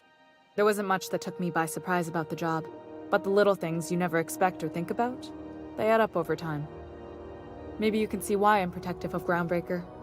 This ship is family. It's got tinkerings and bypasses that only Tennysons know about. I hope that was a joke, Captain. I really do. I gelded that thing years ago. Now it brews a stim that goes down stronger than Nan or Spank. Family recipe. You've got my attention.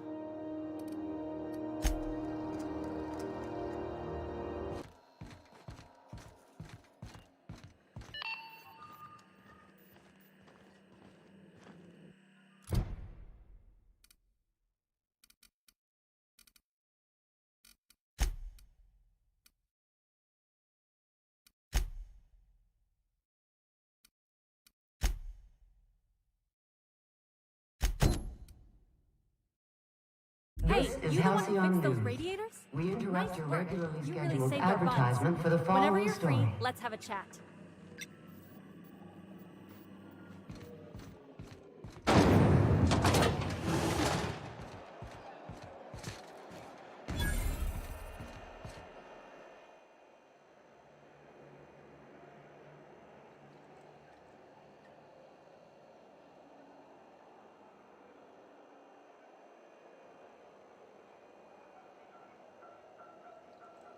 If you're hungry, you've come to the right place. I've got a fresh ground batch of spratwurst cooking. They're terra-fried to lock in the juices. How about a grinder's dozen? Fresh from the grinder, any hour.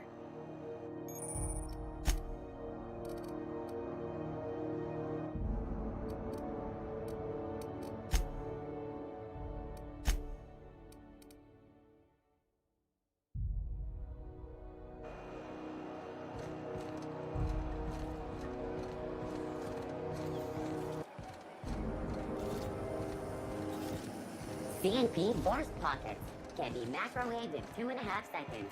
Force Pockets.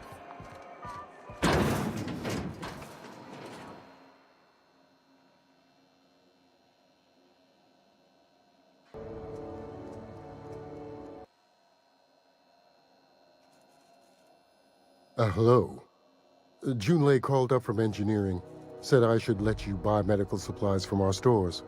Now, is there something I can help you with? A better selection than you'll find on the promenade deck. and a quality commensurate with a friend of the station.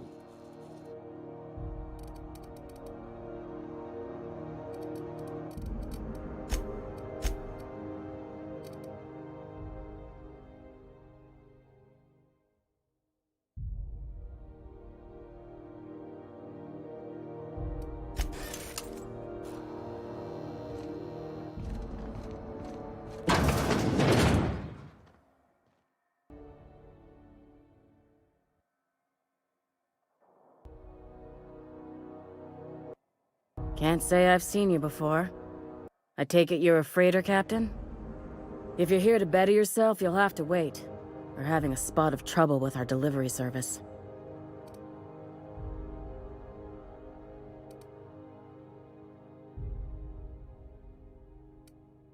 He must be referring to Irion. I'm sure the fool's gotten himself into another scrape. I'm beginning to wonder if I'm ever gonna get my service mechanicals at this rate.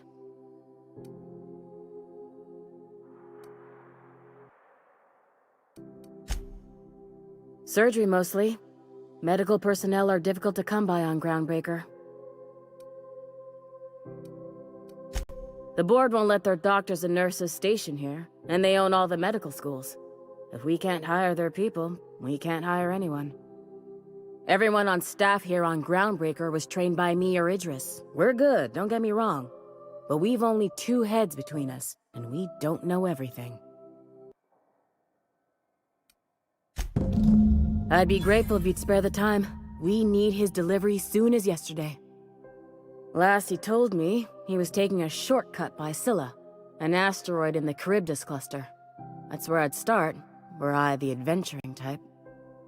You look out, though. The place is probably crawling with outlaws.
Ah, yes.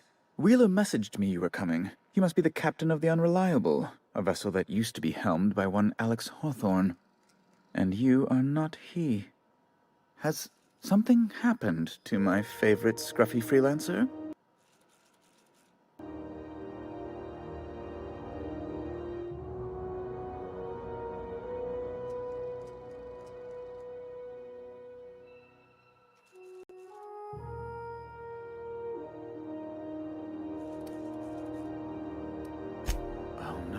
This is terrible. My dear friend, what devilry is this? In whose miserable fever dream am I trapped?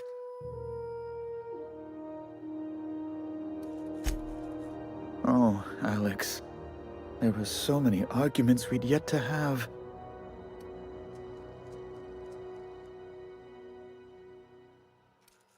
He was my dearest friend. My only friend. You have his ship, you must know. That picture of us on the promenade, me hugging him, him wincing. I keep a copy beside my bed. Did he?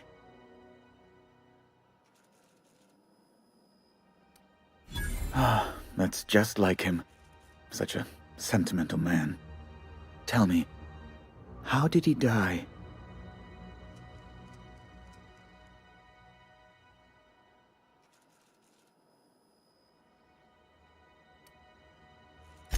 Oh, awful business that. But why? How? No. Best not to ask after the gory details.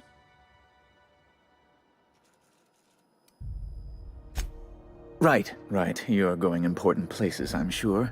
Big, exciting, important places. There, I've removed the flag from your ship. I'm terribly sorry for the inconvenience. However, before you go, Alex promised to tell me the location of Phineas Wells. I'm sure you've seen his wanted posters all over the colony. Did Alex tell you where Wells might be? Anything at all?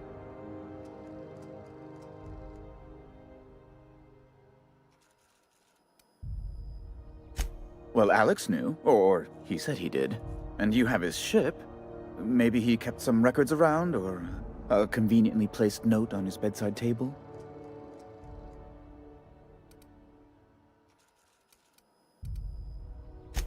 You haven't read the posters?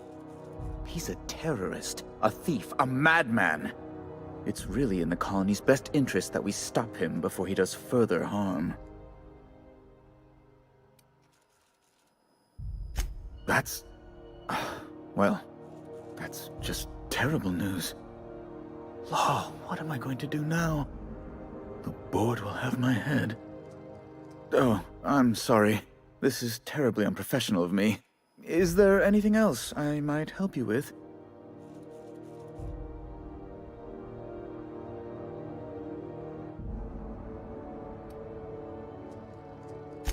It's personal business, I'm afraid.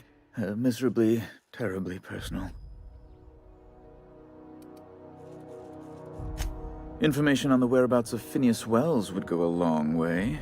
It's my white whale, I suppose.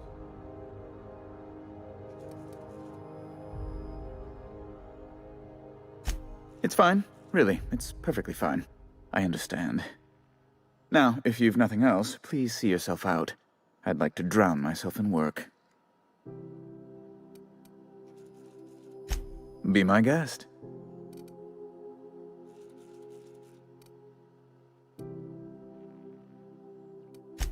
You refer to the radiator issue? Oh, goodness, it was dreadful. I was sweating constantly.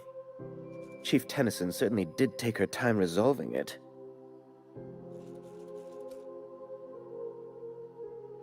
I owe you a debt, then.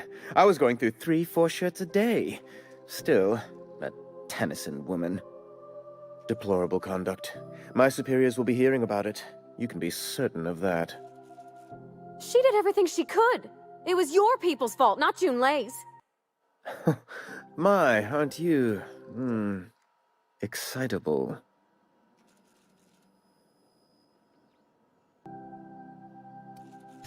Oh, sweetie. I don't owe a grease-stained wrench jockey like her the time of day, let alone my deference.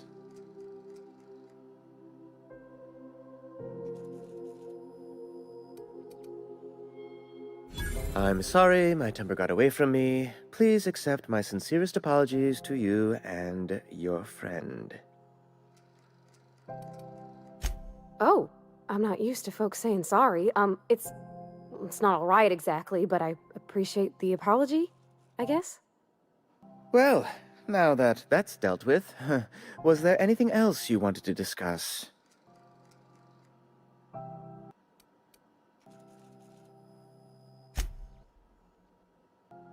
Good law! Who'd want to go to that toxic hell pit? No. Emphatically no. Unequivocally no. Immutably no.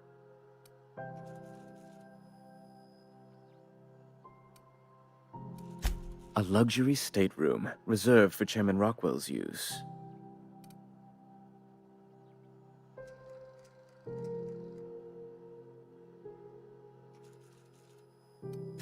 Oh, good law, of course not. He'd never set foot on this decrepit junk pile. As this office is the primary embassy for the board on Groundbreaker, corporate bylaws specifically state a room must be maintained for the chairman's exclusive use. Ask away.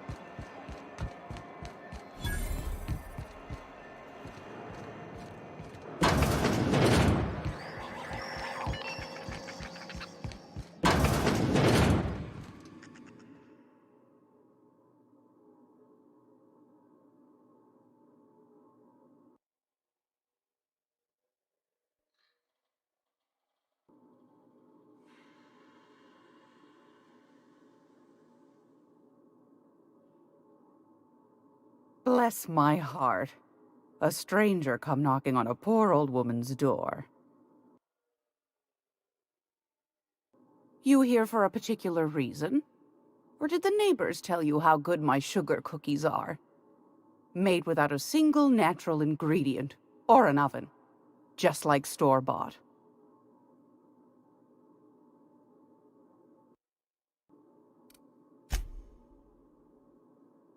Won a charming copper kettle off that girl who runs the pub. She's a fierce arm wrestler, but she's no match for your pal Gladys.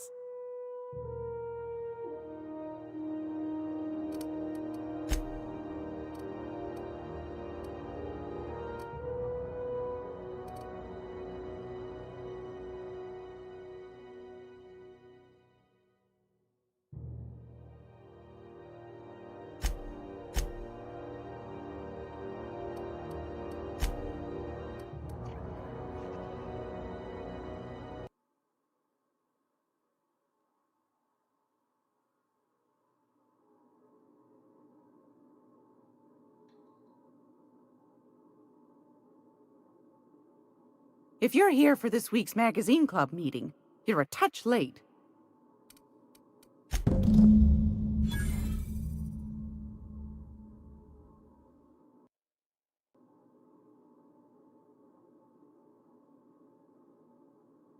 Those have been the height of illegality since Stellar Bay turned their noses up at the board. You and I could be thrown to the void just for discussing such a transaction. Lucky for us, Groundbreaker's a free port. We're outside of the board's control. For the time being, at least. Now, I only have the one nav key. And they're hard to come by these days. It won't be cheap. If you find yourself lacking in the bits, I might have an opportunity you'd be interested in.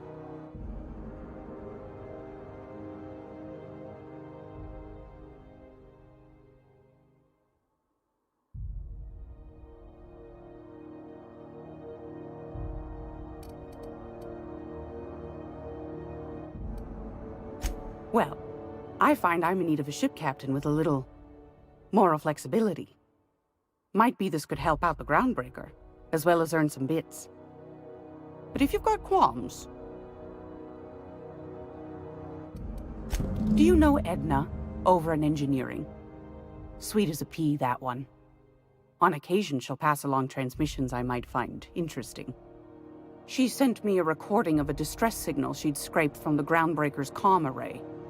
Curious thing is, it came from an outpost called Roseway. And Auntie Cleo abandoned that place years ago.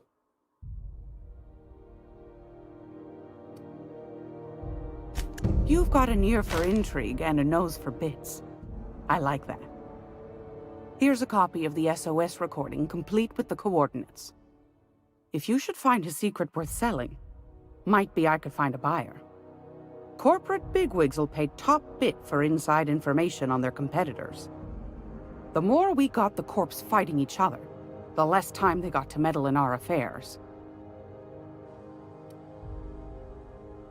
Don't forget to come find old Gladys when you're done. Anytime, sweetheart. You know where to find me. Here, take a candy with you.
It's almost time for today's episode of The Chairman's Children.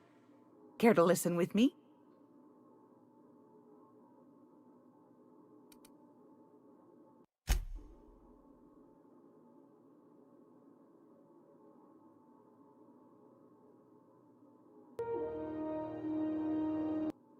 Yes, dearie?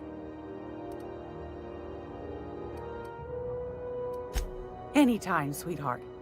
You know where to find me.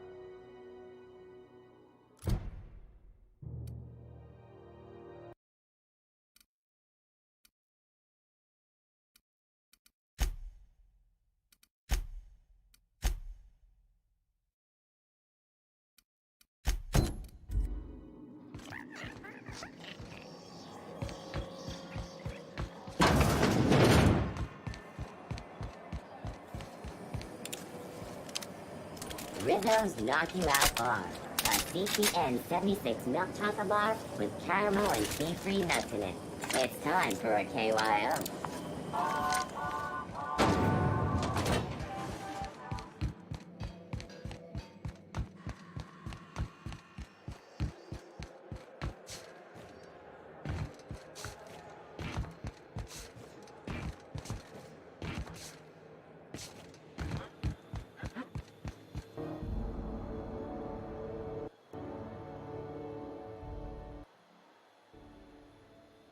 Hey, we don't know each other yet, but I'm Felix Millstone. I was in the middle of a little discussion with the local authorities when you passed me by. I noticed your ship in port. Got to thinking you might be looking for some crew, so I wandered by, just to take a closer look. Gotta hand it to you, boss. That's a fine-looking ship. Only thing it's missing is me.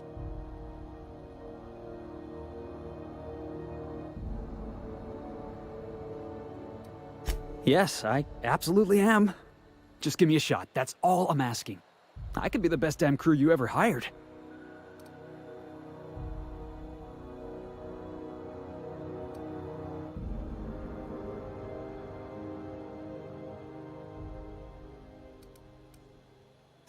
Sure, an interview. That sounds fair. I mean, first time for everything, right? Ask me anything you like.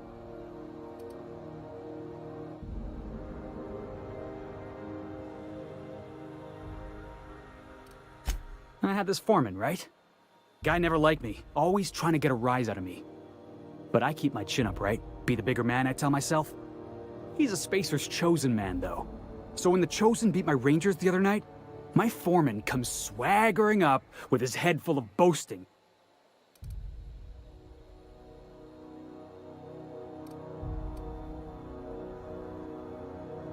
That's when I broadsided him with a tossball stick. Yeah. Look, this was a long time coming. Guy thinks he can push me around because he's some sky-high foreman, and I'm just a back bay's dock worker. Well, former dock worker. Guess I just tendered my resignation.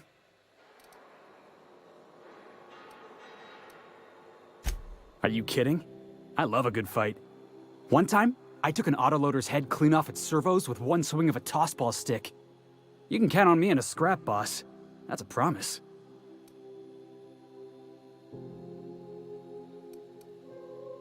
Foreman told me my biggest problem was that I didn't take orders. I told him my problem is not with authority, it's with jackasses.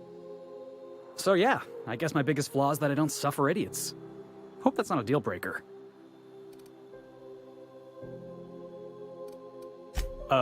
It's delicious. Mock apple pie and a tripicale crust, maybe with a little cream on top? Classic. Wow. You don't know how long I've been waiting to hear that. Thanks, boss. You're not going to regret this. You got a crew now, Felix.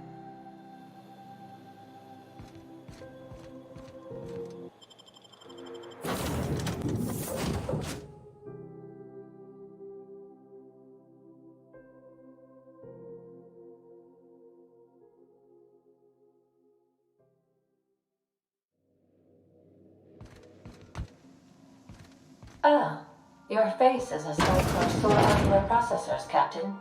Or rather, your headgear is.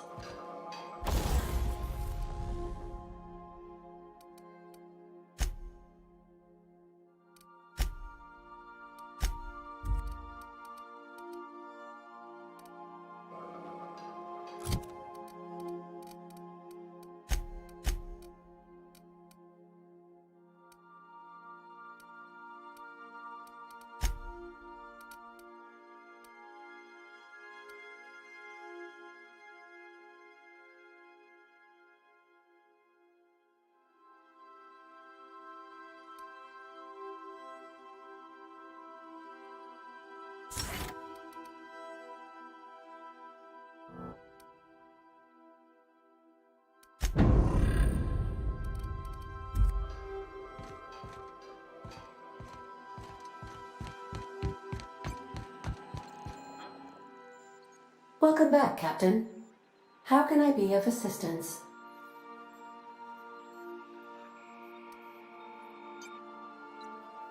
Yes, Captain. Beginning playback now.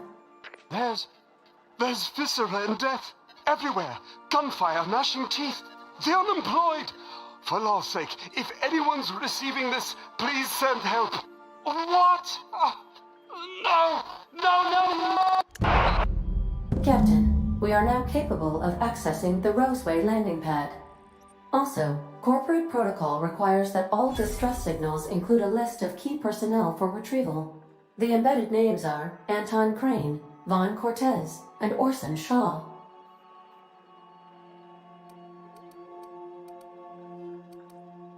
I request you do not wake me if I am sleeping upon your return.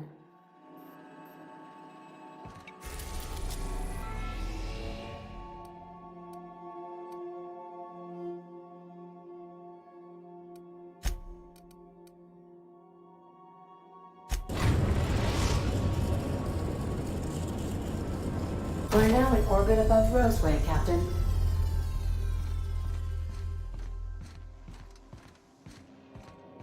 Please avoid damaging yourself.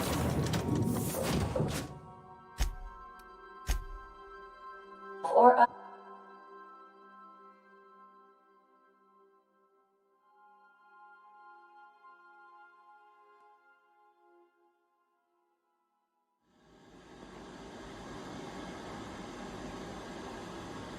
Yeah, boss?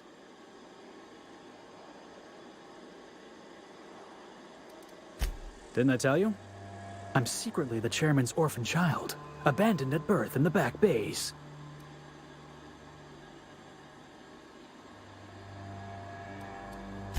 That's right. Can't get anything past you, boss. Honestly, before you picked me up, I was living in the back bays. Spent my whole life up there, watching ships roll in and take off. I always wondered when my ship would come. I was what folks on the Groundbreaker call a stowaway. Means I was invisible. Life carried on for everybody else, but not for me. I had to make my own way.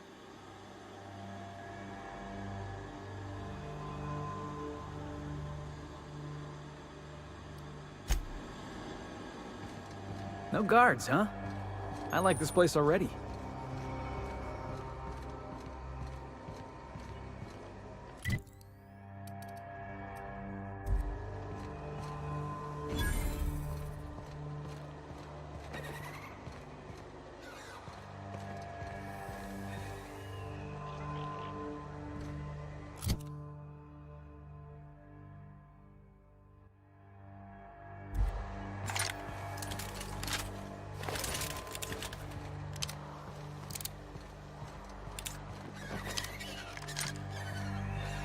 Something chewed clear through that armor.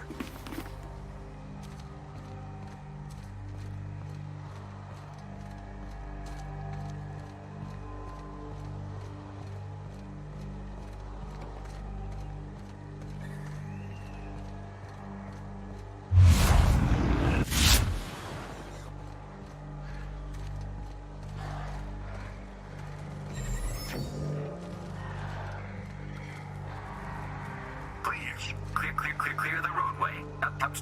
Obstruction of commerce is punishable by a fine of no less than 10,000 bits.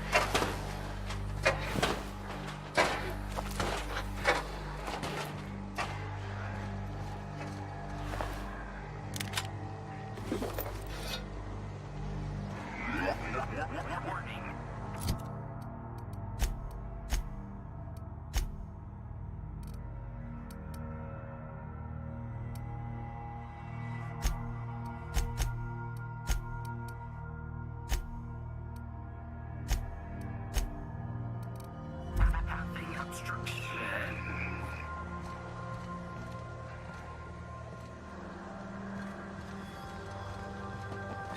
They left their own outside. Gosh. What is that there?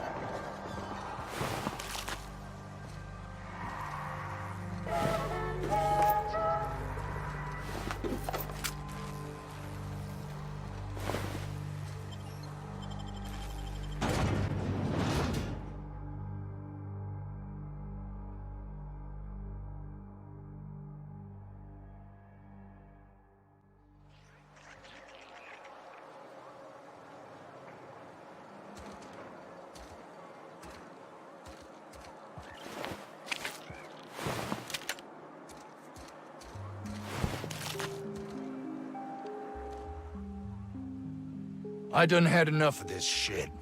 I'm just the fucking tarmac guard. No one said nothing about fighting no raps.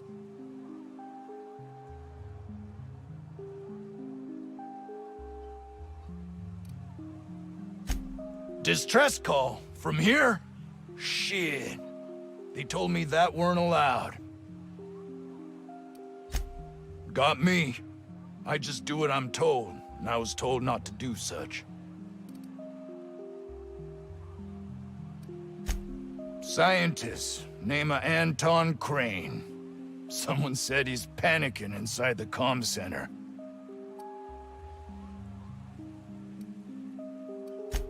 Alarms went off, raps broke loose, and I hightailed it in here to get a wall between me and them beasts.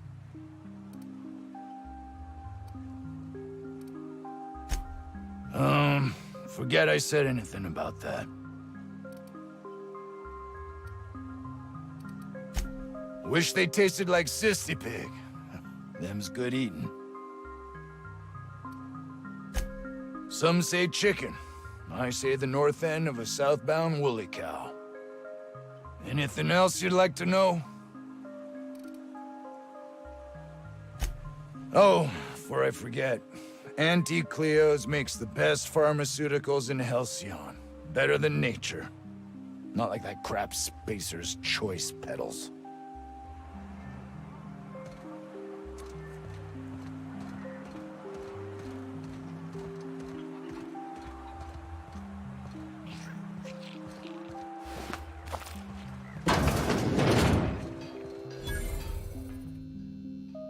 Ah, outlaws, I assume. Do me a favor and let me finish this, will you? And then make it quick, please.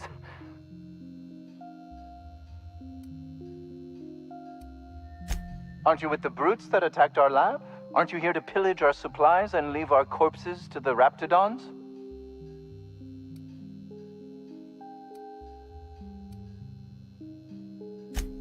Oh, well, good luck. Now, if we got the carbon in here, it's just a matter of... Orson, you idiot. Just put it... of course, because I didn't... No, get this. It's gotta put it in the power of 12. And of course, it's... We're gonna get this solved. I mean, it's... What does it look like? I'm preparing a personal defense device. Or trying to, anyway.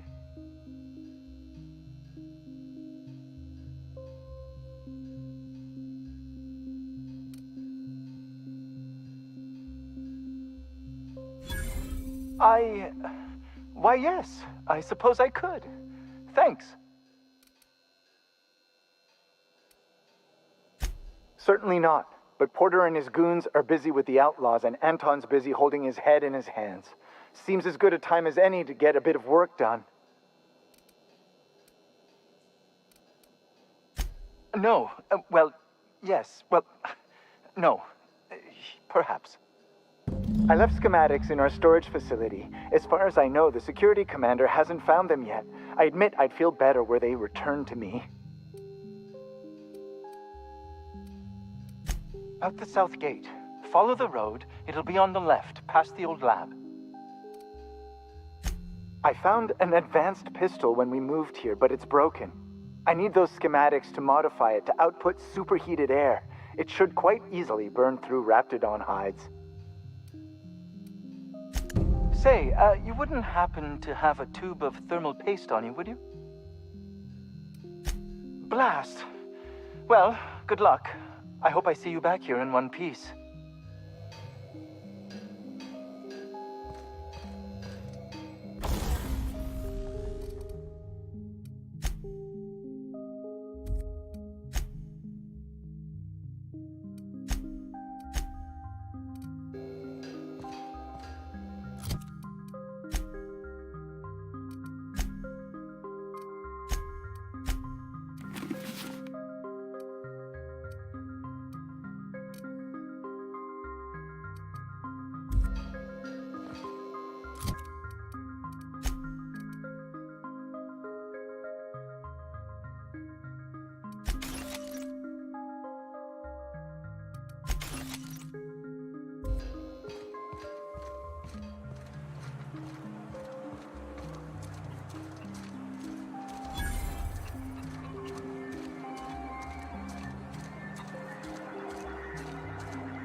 If you've come to end my life, let's be on with it. Oh, not actually one of them, are you?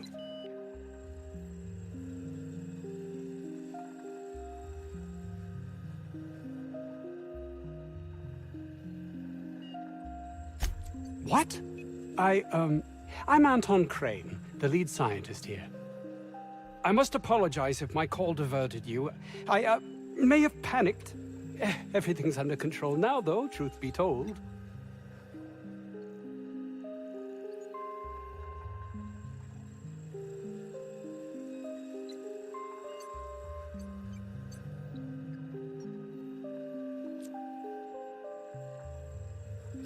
Why, one of our attackers, of course. Obviously, they were drawn here in an attempt to make off with my research.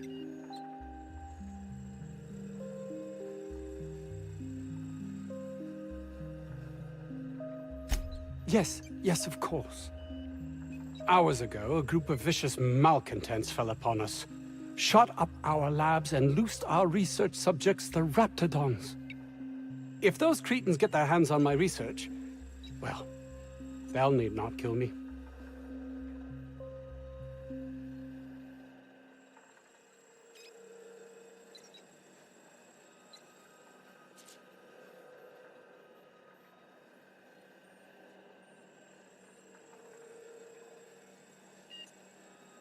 You have a point there. It most decidedly cannot make this situation any worse. All right. We were tasked with formulating a new and improved dental gel. One cannot exaggerate the benefits of good dental hygiene. May I continue?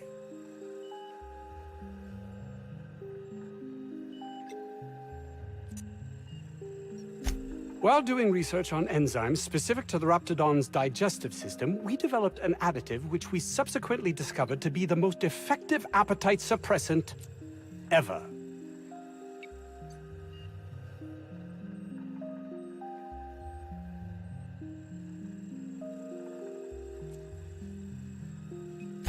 Yes, but don't kill their mother if it's avoidable. We've need of her to replenish our stocks. I think there's gas in the lab somewhere that can be used to put them out. The research is in the safe in my office. You'll have need of my code and keycard. The lab's entrance is in the side of a hill. You can't miss it if you just follow the road. You'll pass by the town's original... by the Grand Architect. Jameson. He's in the old lab. My protege. I sent him to retrieve some metabolic precursors, and I forgot him.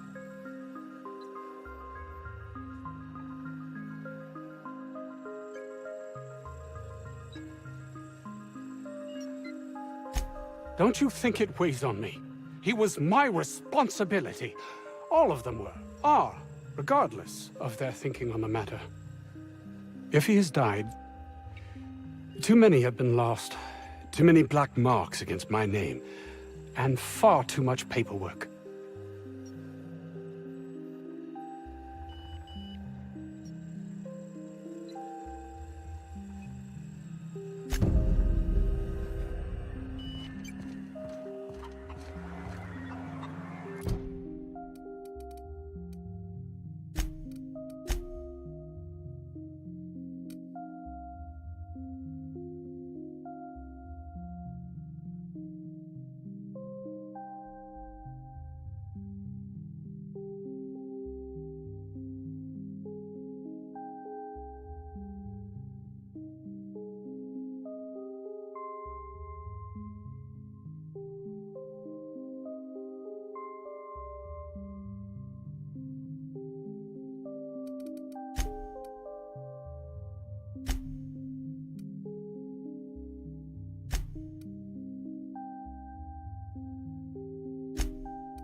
I don't know about Dr. Crane's research, but we ought to find Mr. Jameson. He's got to be all alone and scared.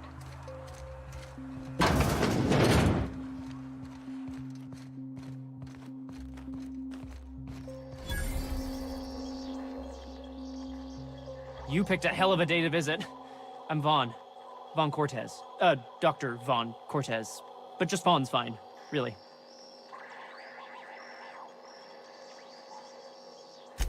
Over in the main labs. I rabbited back here when I realized I was hearing gunshots, not blown fuses. We've been cooped up in here, I don't know, hours? Too long. I have to get back to work.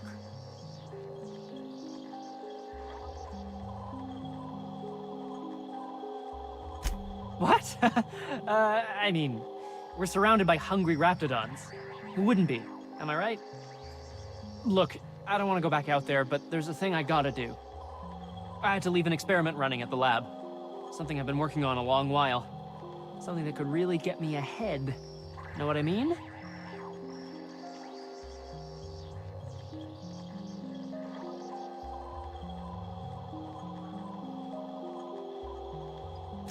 Why? Are you heading to the lab? Because that would be... I've been extracting organic compounds from raptidons. Compounds that have, benefits. Extracting how?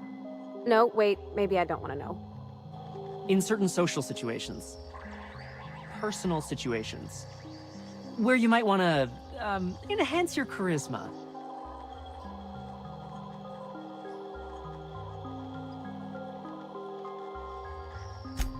Sure. Of course. Our lab's south of here, down the road. Not the old public lab, the one past that, built into the mountainside. My equipment's in the lower levels, way in the back. I have a big room all to myself, dissection tables and whatnot. It should have been running this whole time. Just grab the results and bring them here.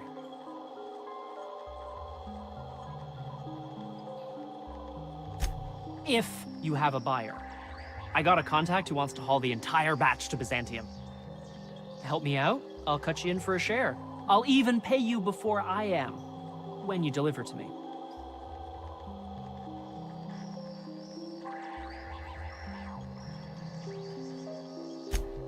No, I mean, In fact, don't mention this to Dr. Crane at all. Great! This is really gonna save my ass. How do you suppose that stuff's used? Do you drink it, or is it like... Was that supposed to be the living quarters? Seemed about as livable as a coffin.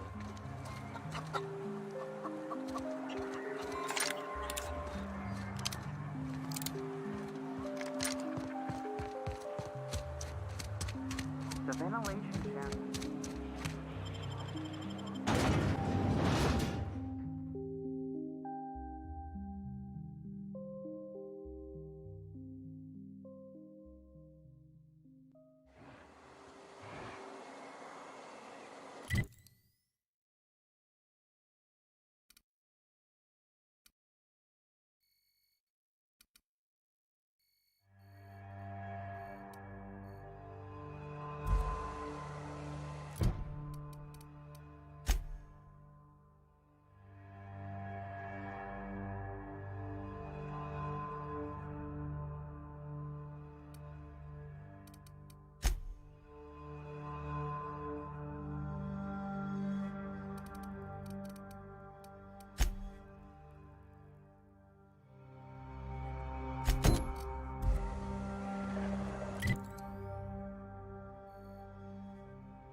gotta be where Mr. Jameson is. I hope he's okay. Processing data. Performing an area. Here they come! You gotta get past that over!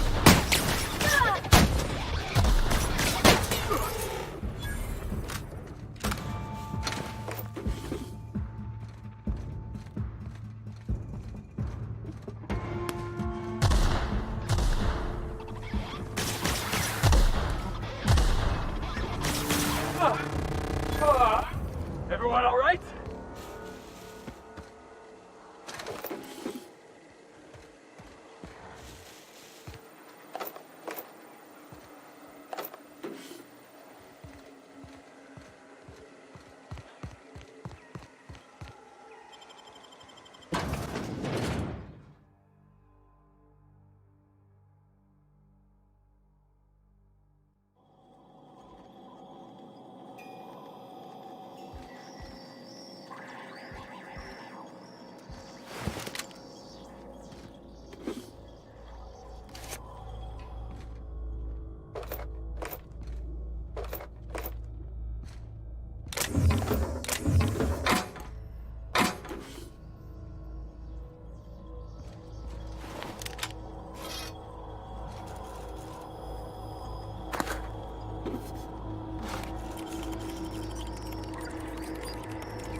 Hope that wasn't a load bearing wall.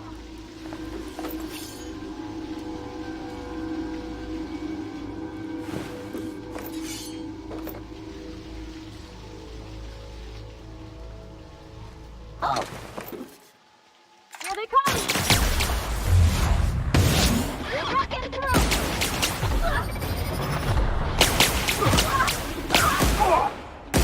Nice one!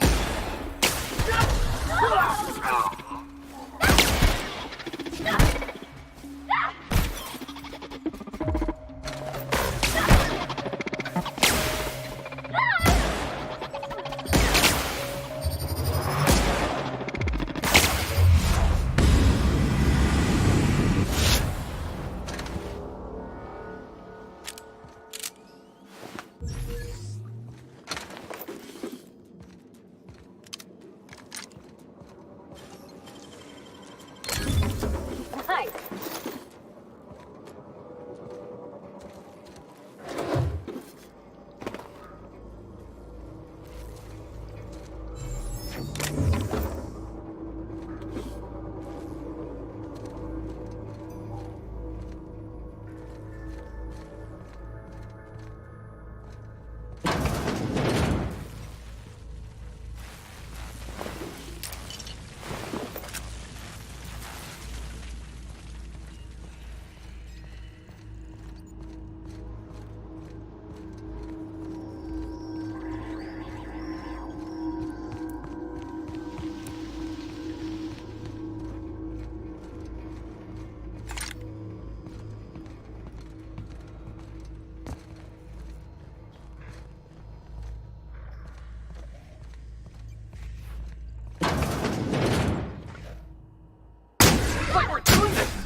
How the...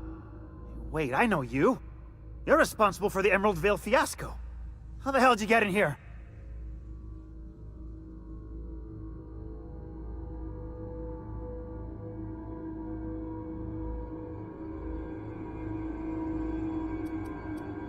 I care about the front door. This is an egregious breach of protocol. How'd you get in?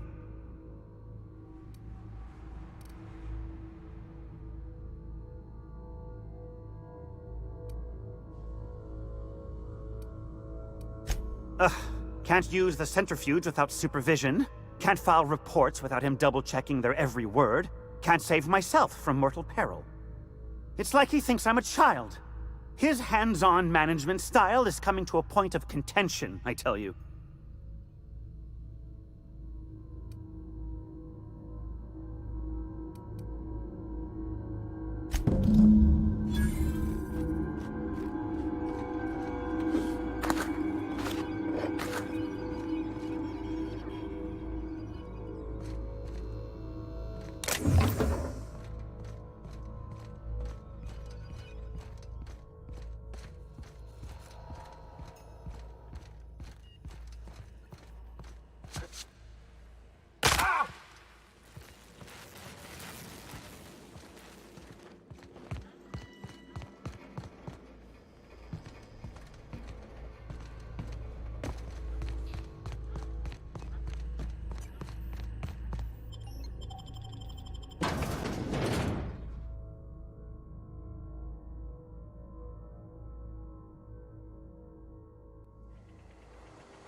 Oh, it's you.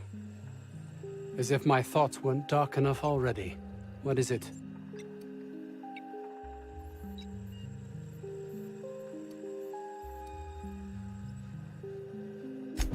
That is wonderful news. I'd feared the worst.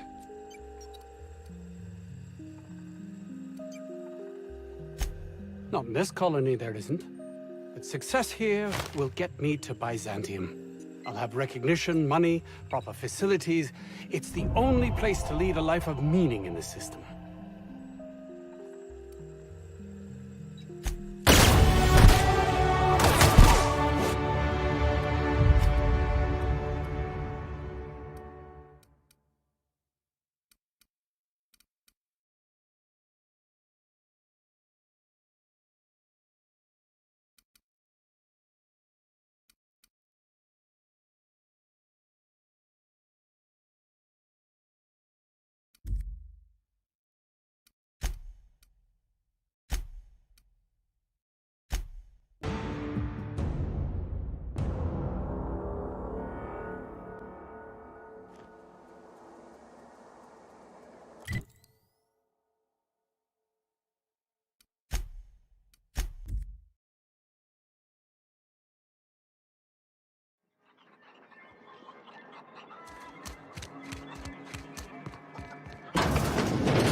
Oh, it's you. As if my thoughts weren't dark enough.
a shame to cut him down.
Something died in here.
damn town knows how to clean up after themselves.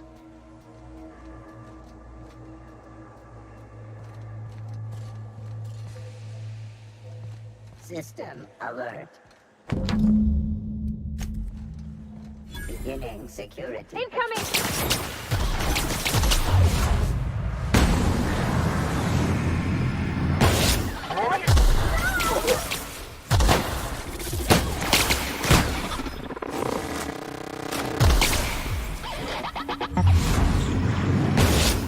Think you're getting through!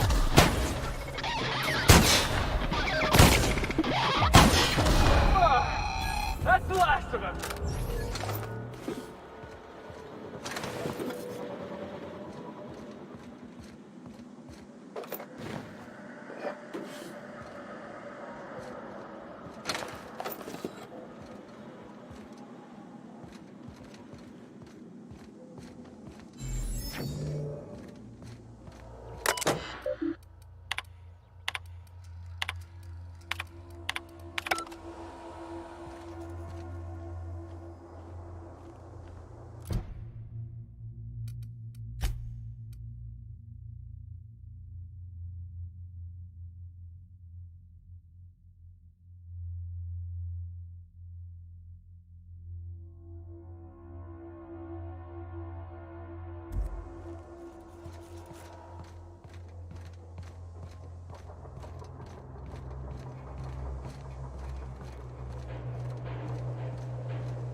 mean, it's a secret right on it.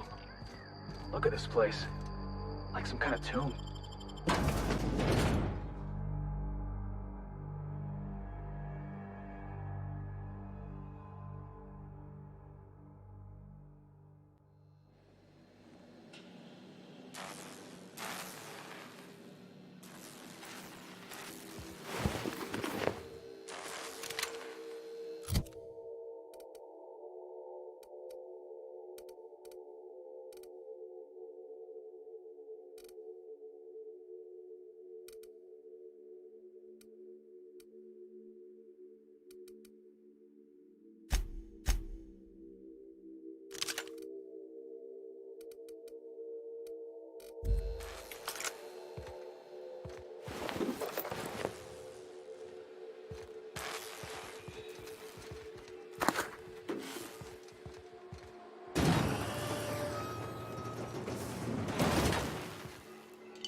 Who the...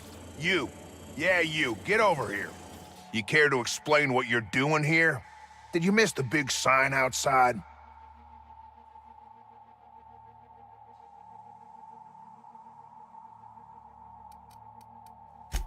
That I am. Name's Porter. If Doc Crane did send you, I'd be glad for the help.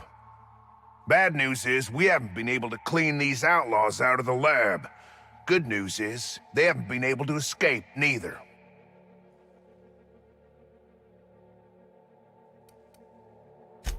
That's how they got in. We got that locked down. There's no access from their level without a security keycard. That also means no fresh air down there. Probably reeks of Raptidon musk. Couldn't happen to a nicer bunch. They don't care which side their lunch is on, but the Rapt cells are down with the outlaws, so they're the appetizers. When it looks like they're fixing to make a sally upwards, I have a sniper pop the lock on a Rapt cell. It's kept them busy. Thanks. Company will probably bill me, but better lose a Rapt than get shot, I says. For now, I reckon they got no backup. On the other hand, we don't neither. And our mechanicals all went haywire for some damn reason. Damn mechanicals have always been more trouble than they're worth.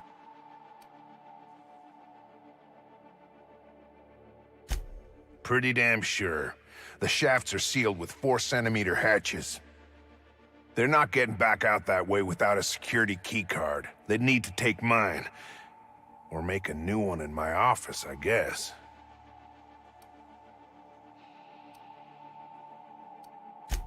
Why you want to know that?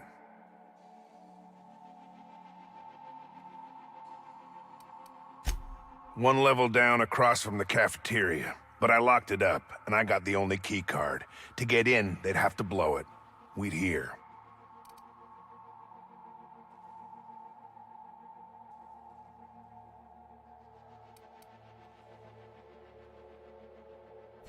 Organized crew like this, they probably got somebody to do that. You got a point. Better to be safe than shot in the back.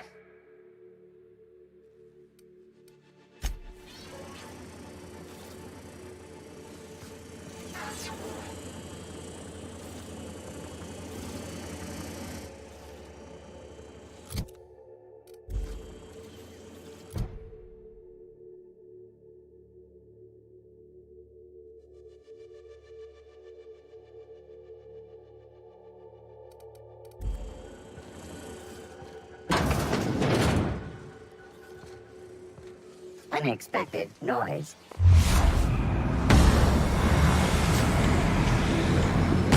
Look out! And they go! Everyone all right?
That's the last of it!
I'm gonna guess that all the nothing in that safe isn't what we were expected to find.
Hey!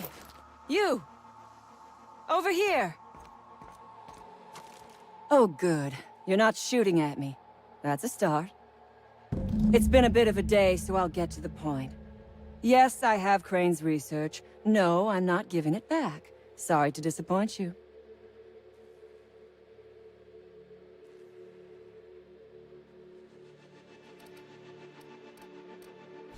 I suppose it does not matter. Either Crane sent you, or you are some scavenger come to rob me in my moment of weakness. Let's make a deal. I'd like to go on living. You'd probably like to make some money. Help me get out of here, and I will pay you for your trouble.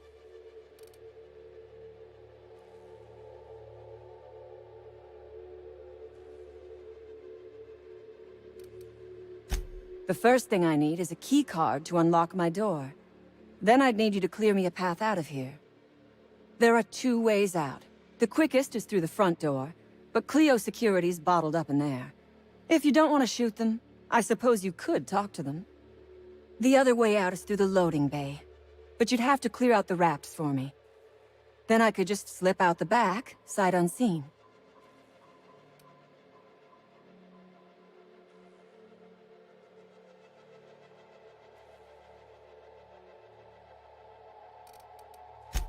Because Crane is a tool. Because no good deed goes unrewarded.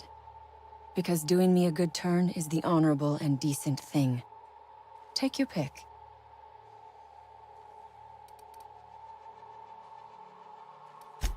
The research I carry is valuable. I am willing to go halves with you.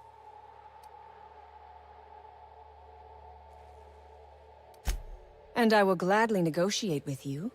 But only after you free me. Would you rather run errands for a corporate puppet like Crane? Listen, you are being used.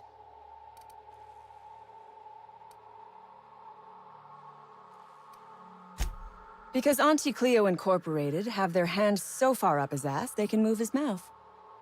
This lab is a prison, not a place of work.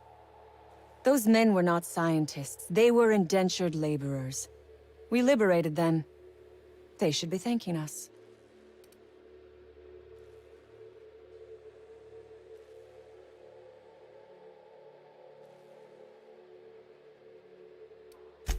All wars have casualties. I regret taking a life, but we were doing them a mercy. Better to die than live in a state of slavery.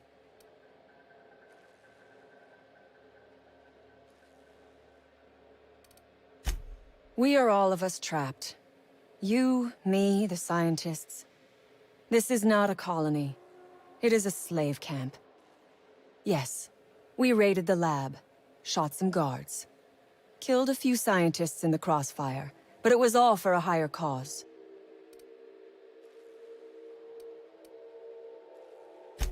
Then we will tear it down again. Do you know what propaganda by the deed means? It means we set an example by our actions. It means we send a message.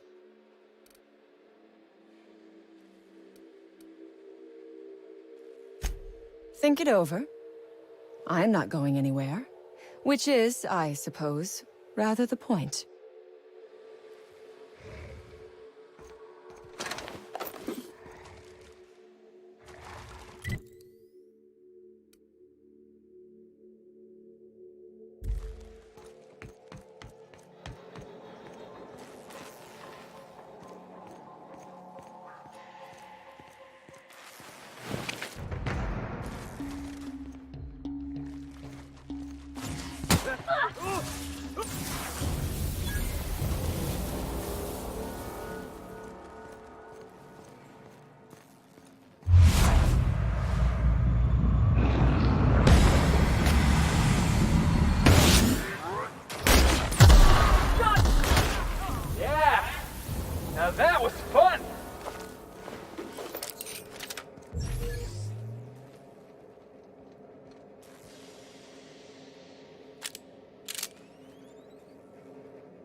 That's the last of him! Get it off! Get it off!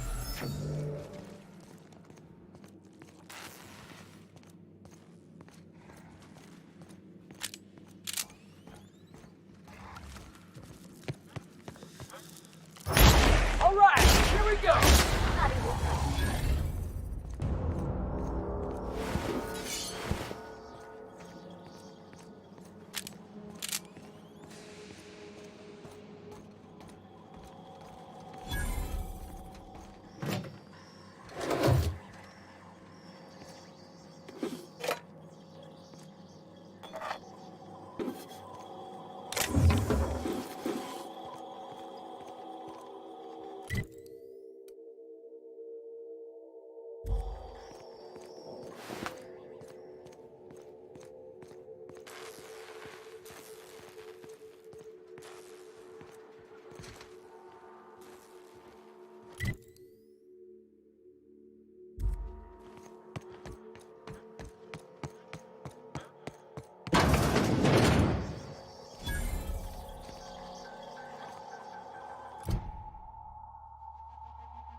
Oh my gosh. This...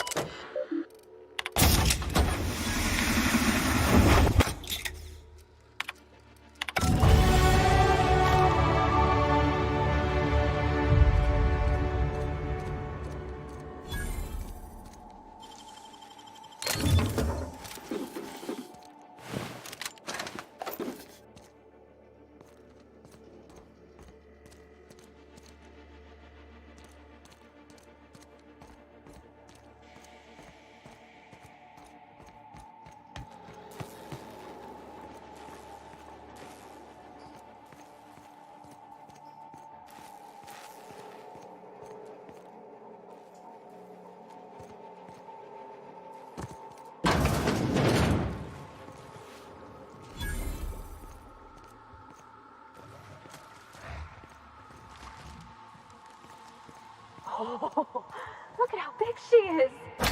Wow. We're not going in there, are we?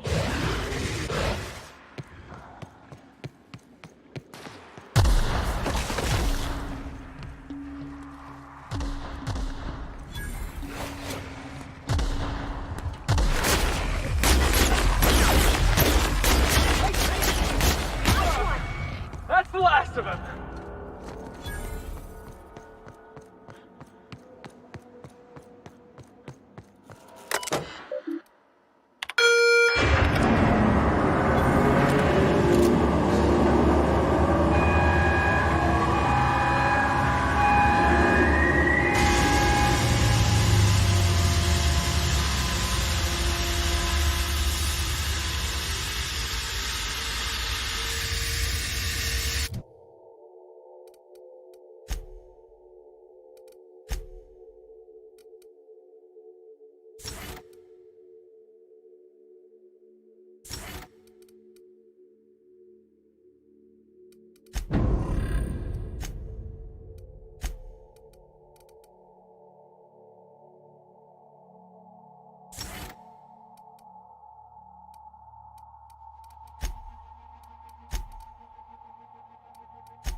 You are asking yourself if I can be trusted.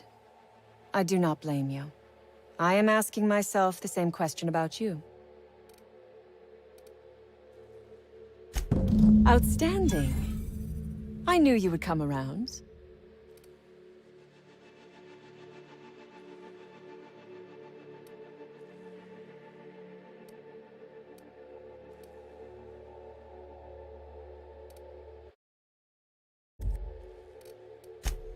Take your time.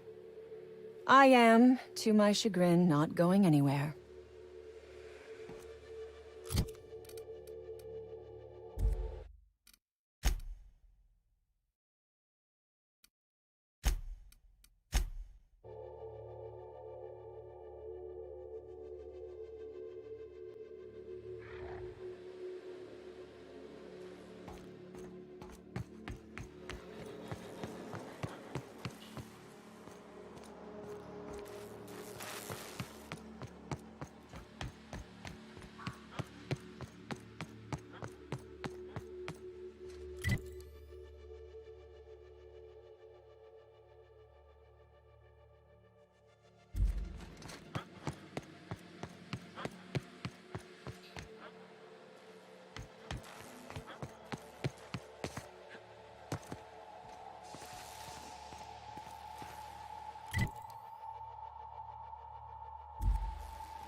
Wow! Do that!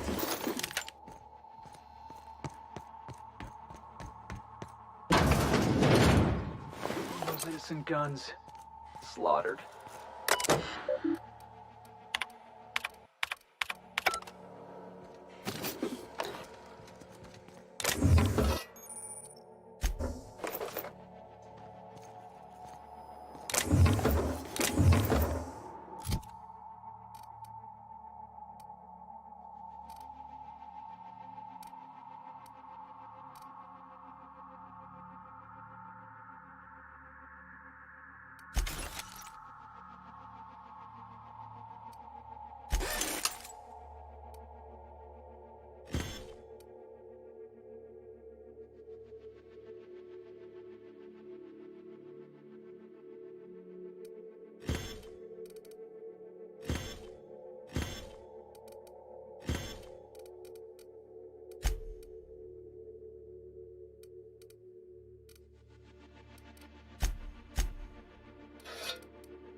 We gonna bust it down or Jimmy the lock?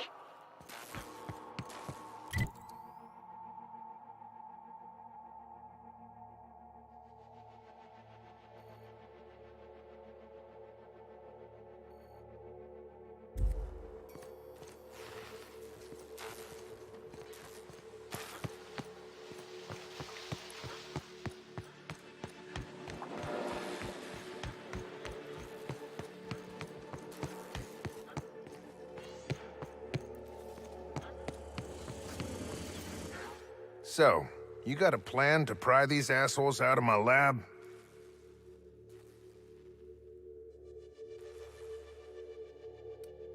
Damnation. The outlaws got to it. Bet their leader plans to sell or ransom it. We'll have to pry it out of her. So far, all her parlay's been done with bullets. To speak plain, my ire's up. I'd as soon put 'em all down.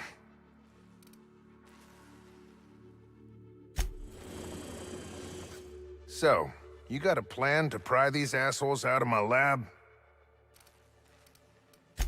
Why you want to know that? What for?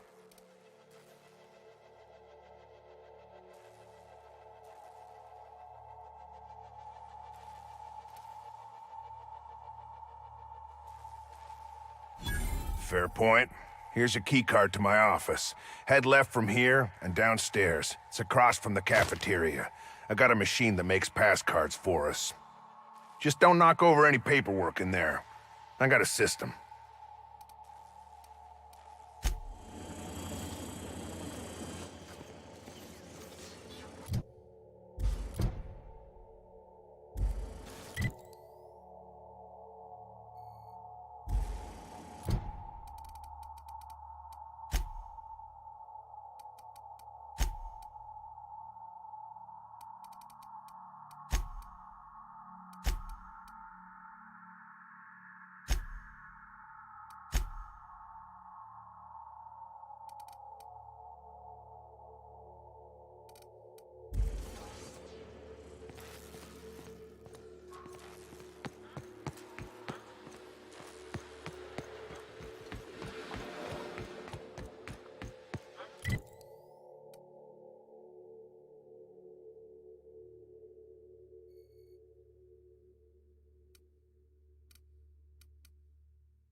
You are asking yourself if I can be trusted. I do not blame you. I am asking myself the same question about you.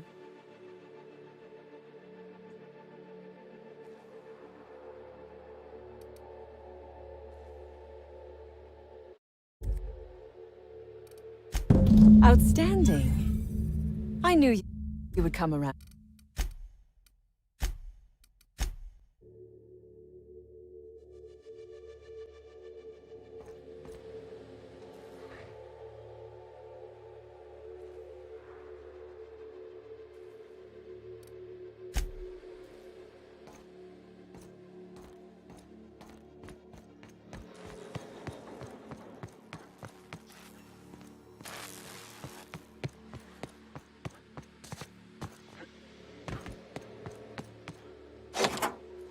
Finally!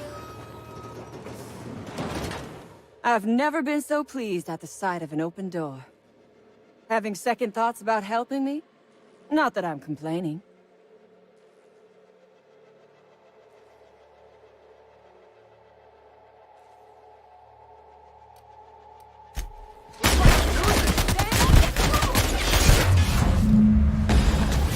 Everyone all right?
Here they come!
Oh, it's you.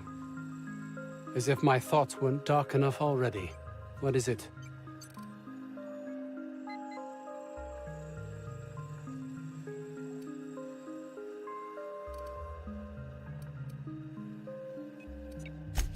My research? Please tell me you've recovered it.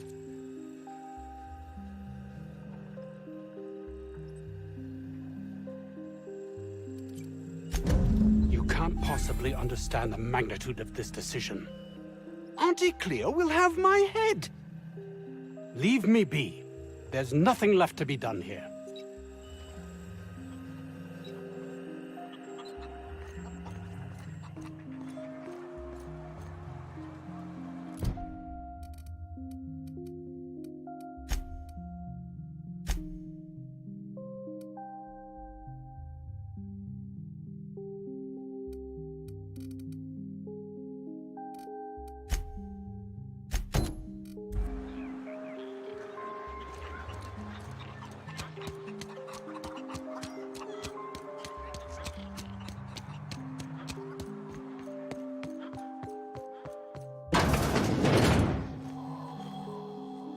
Any news?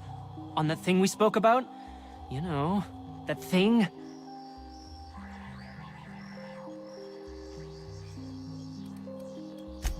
Lay it on me. As little as possible. I mean, yeah. I'm Staff, endocrinologist. We've been studying a load of raptidons hauled in from Monarch.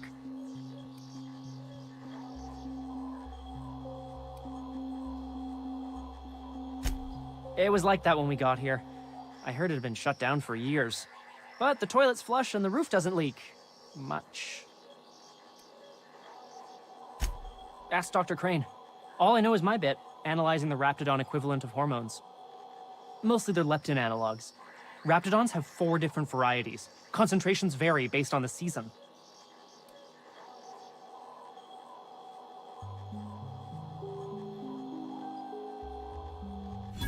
Can't hardly imagine having so much food you'd have to trick yourself into not eating it.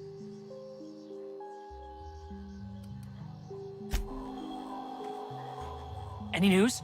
On that thing we spoke about? You know, that thing? Don't keep me in suspense. Did you get my stuff? I mean, not mine. It's for other parties. Buyers. This is gonna make me so popular. I mean with the people who buy it, not by using it. Because I'm not.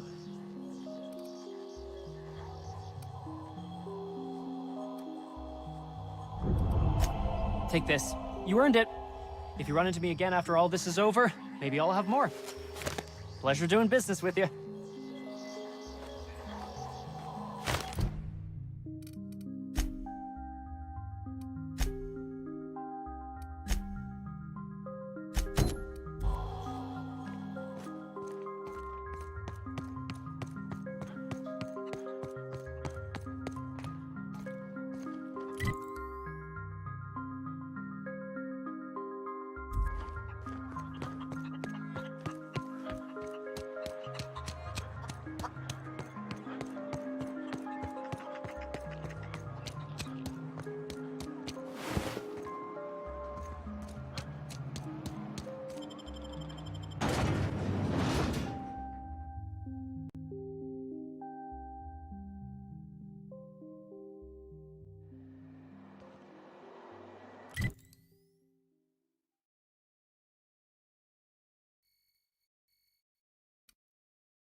Oh, hello. Why do you seem familiar? Have we met?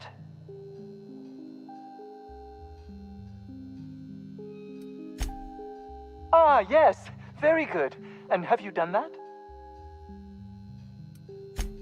What a relief. You hold months of work in your hands.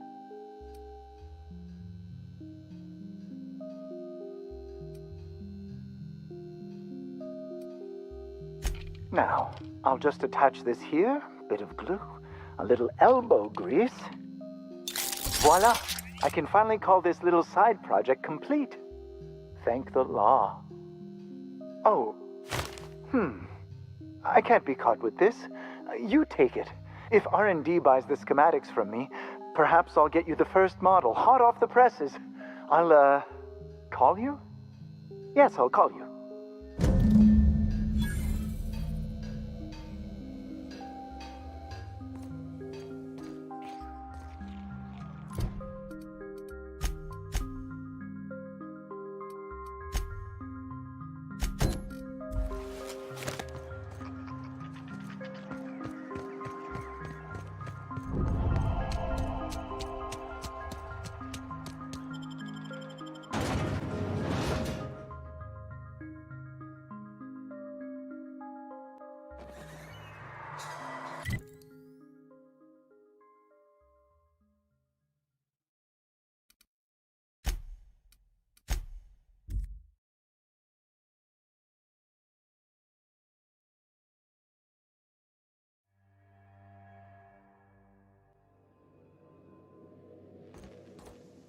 Welcome back. Do wipe the blood and space dust.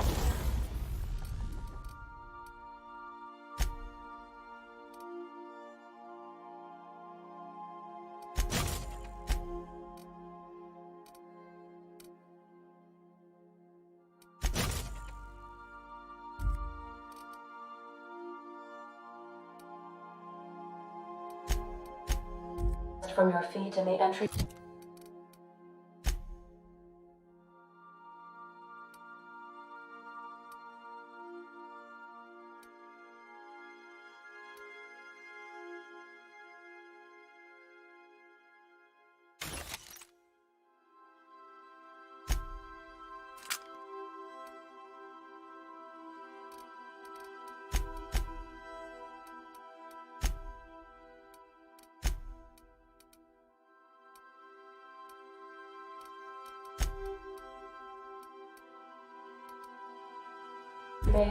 Thank you.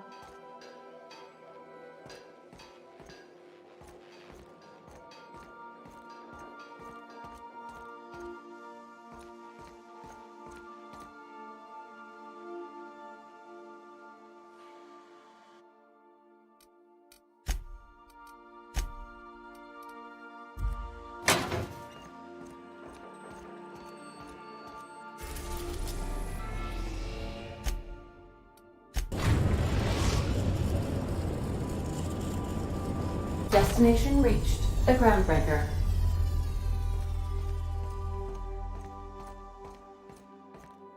We'll be here, Captain. Or will we? Ha.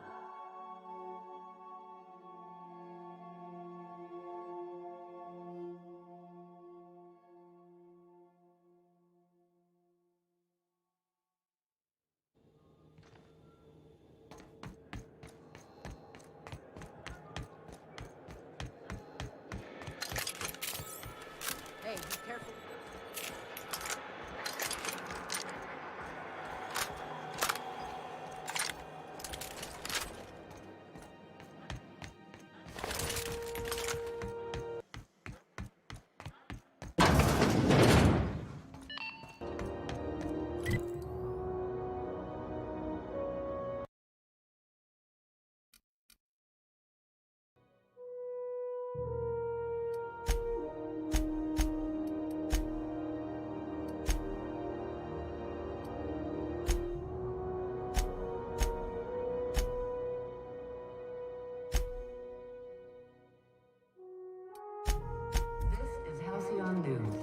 We interrupt your regularly scheduled advertisement for the following story.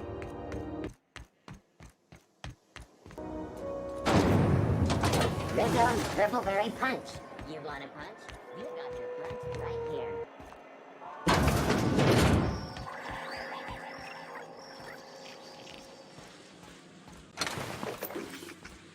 The old rest and go, with all the luxury and comfort of a shipping container. Have you had a moment to look into that little opportunity I told you about on Roseway? You don't hurry up. Someone will get to snooping around there before you do.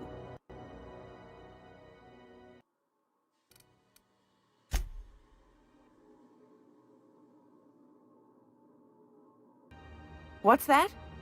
Speak up now.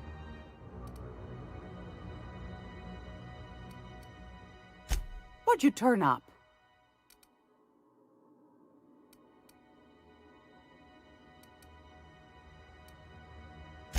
Bless your slippery little fingers. Isn't that just a shame? Prototype schematics go for a fair handful of bits around here.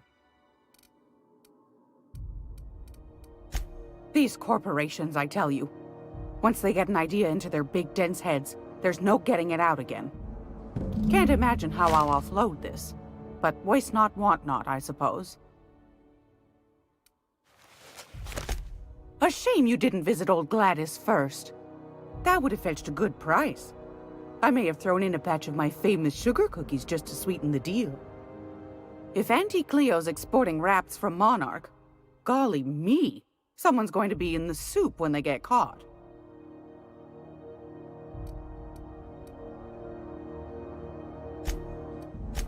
Are you positive? Honest to goodness? Can't say I wasn't hoping for more, but I suppose it can't be helped. Law bless you for doing the legwork, sweetie. Don't forget your pal Gladys now. You can come visit anytime.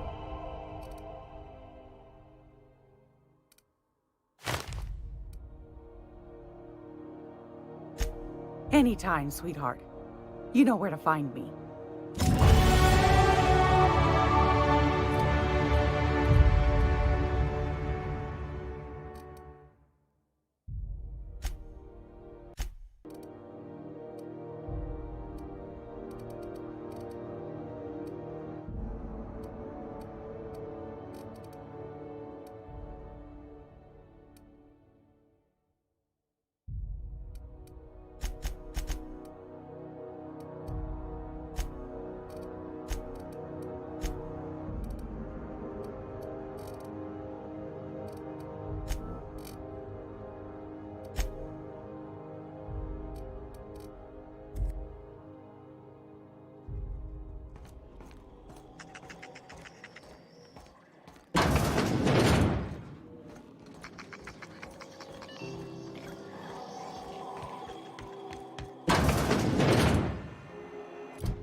Rizzo's Purpleberry Punch, a soft, sour candy shell around a sweet purpleberry flavored center. Suck it, chew it.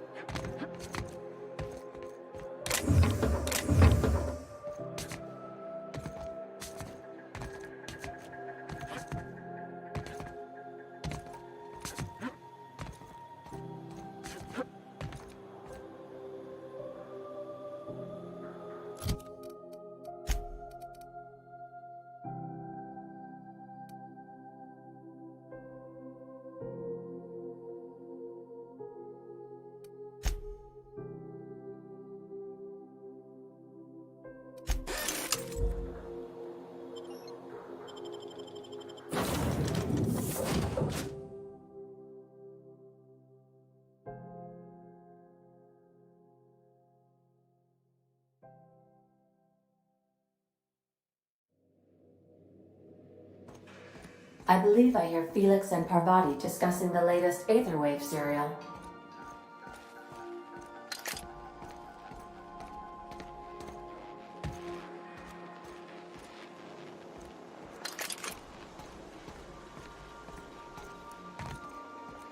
Felix, your apps is surely not gonna believe. Hey, Captain. can I get your temperature on something real quick?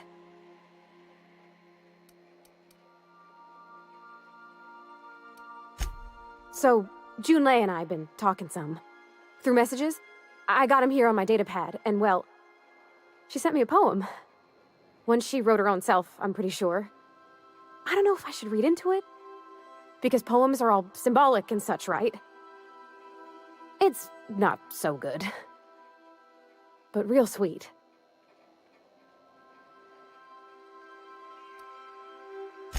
Oh, law. That's what's got me spooked. I don't rightly know. It's about this engine that's been shaking itself apart. Then this lady mechanic comes by and lays one hand on it. The trouble goes away. It sings. I don't want to get too hopeful, but I'm wondering if maybe she's the engine and I'm the lady? It's a real romantic poem. It made my chest hurt, kinda.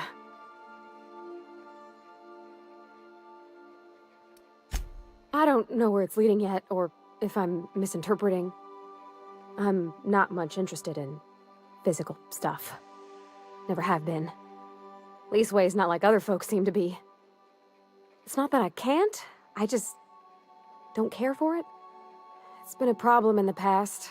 The folk who wanted to be with me back in the Vale, they said I was cold.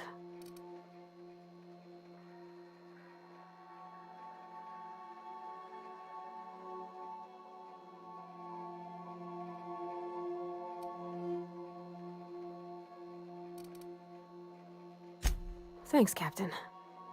That makes me feel a touch better. I actually had another message from Junlei, I just couldn't work up the courage to open it. But I'm gonna change that. Right now. Okay, here we go. Let's see here.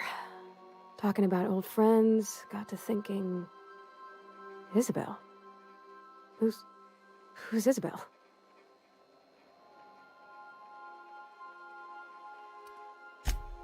They were close, Captain.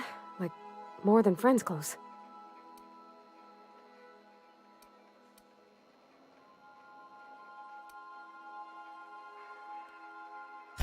It wasn't nothing bawdy, if that's what you're thinking. It was just... honest. And full of typos. Captain, I'm feeling all mixed up right now. Could we maybe head to the Groundbreaker? Get some drinks at that bar there? The Lost Hope? Come on, Captain. This is no time to be fooling on me. I'm full serious. Next time we're on the Groundbreaker, I aim to get a drink. If I got to, I'll do it on my lonesome. But I'd feel better if someone I trusted was there.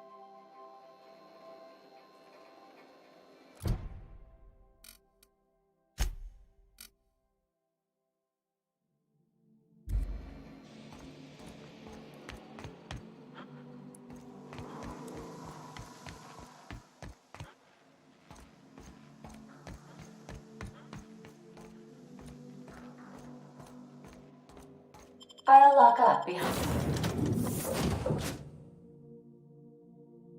you.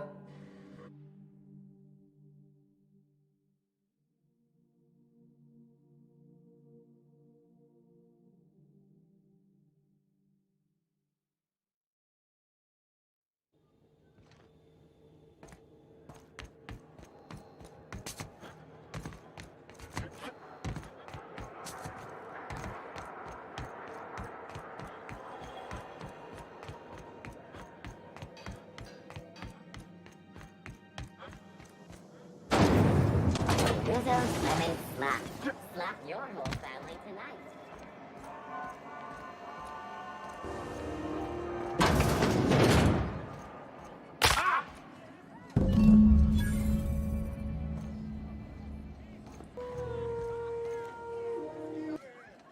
So, how's this work?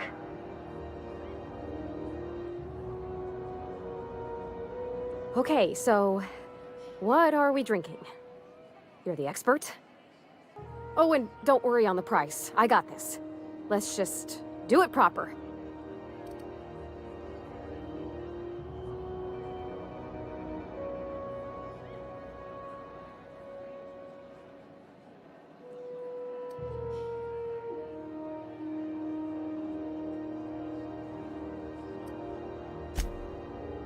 Oh, beer. I guess, yeah, I can do that. Beer can be good. I bet. Bottoms up. Beer, huh? Good choice, if you want to get unsober in a hurry. Ah, this tastes like the underside of a boot.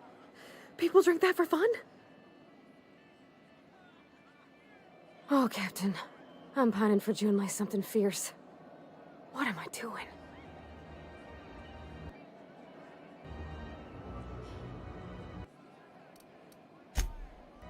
Huh. Yeah. I guess we are that, huh? Friends. Friends give each other counsel, right? What do you think I should do about Junlei? Because I feel about as aimless as an automech with a busted nav chip. You want to know what I think? I think you should write what you want to say down on your hand.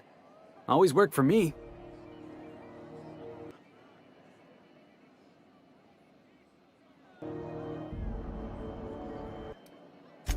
Well, she talked about another girl, right? Isabel.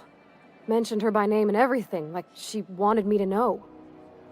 Maybe I've been making a right fool of myself this whole time. Maybe she's not interested after all.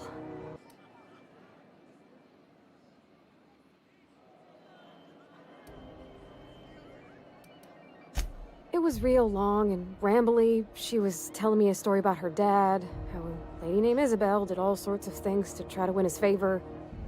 This Isabel lady never quite managed to get her dad's approval, but they carried on anyways. Made something good out of a bad situation.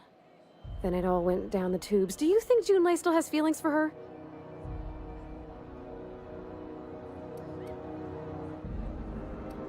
Well, maybe she just wanted to let me know her preferences. In a less awkward way. But that made it more awkward. I need another drink. Right now. Before I lose my nerve.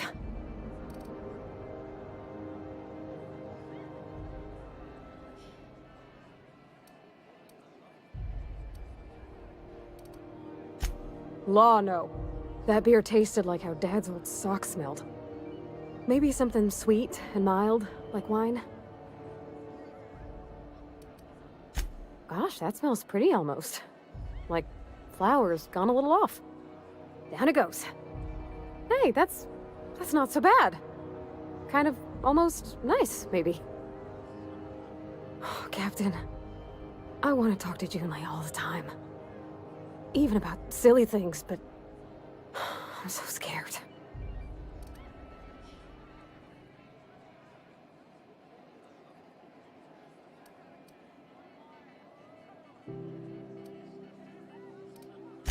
You're swell, Captain, don't get me wrong. I like spending time with you, going on adventures and all, but that ain't the same as romance. Does she think I'm as pretty as I think she's handsome? What if she doesn't like me? What if she does? What if she's still got feelings for that lady, Isabel? What if we get together and she gets bored of me?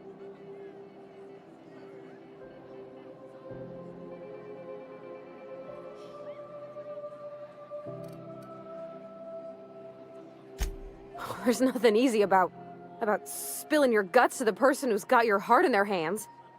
You know I'm not interested in physical affection. Well, it's tripped folks up in the past. Folks I thought cared about me for me. What if she's not okay with that? What if she is, but then later, she's not?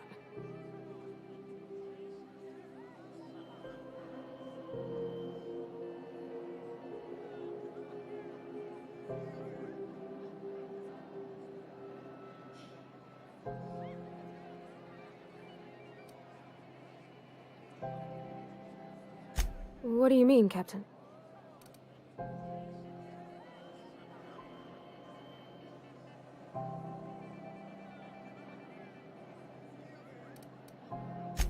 So I should just be myself? You sound like my dad. It's sweet. Gosh, I don't know that I got that in me. Sometimes I feel real mean inside, Captain. I think ungenerous thoughts.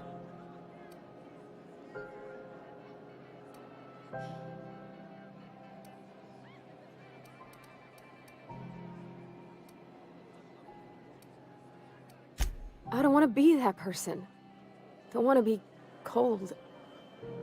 I want to bring light to June's life. Well, Captain, this has been a whole lot. I got just... Wow. So much to think about. Oh gosh, I don't know, Captain. Do you think I should?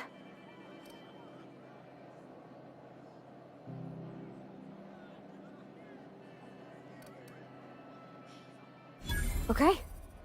Okay, I'm gonna do it. Right when we get back to the ship.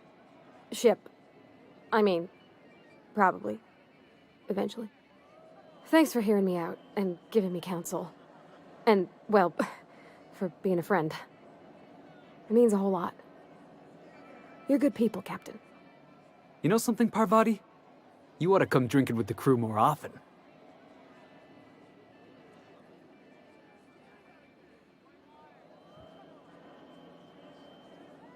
Huh. All right. Thank you, guys. You're real good friends, you know that? I wish there was a place we could all live quiet together. Come on, let's go.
Huh? Oh, I am alert and awake. Not to worry. Hey, Captain. I hope I wasn't too much bother at the bar. I did have fun, and I tried some things I never would have otherwise. Some of the drinks we tried I even liked. I guess it's not all disgusting. I wouldn't mind having a drink again. Someday. In the distant future. Anyway. I messaged Junlei when we got back and she replied super quick. Okay. I was awake half the night, thinking about what I sent, anxious to see what you said. I reread my message in the morning, and it was unclear. I was drinking when I sent it. Otherwise, I wouldn't have had the courage. Also, sorry for the typos.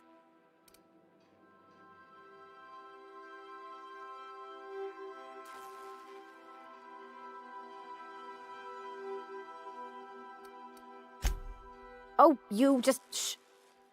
I've ruined things in the past because I didn't say things I should have, like, I've met someone who's become special to me. I want to be honest with her, so if she feels the same about me, there won't be any surprises.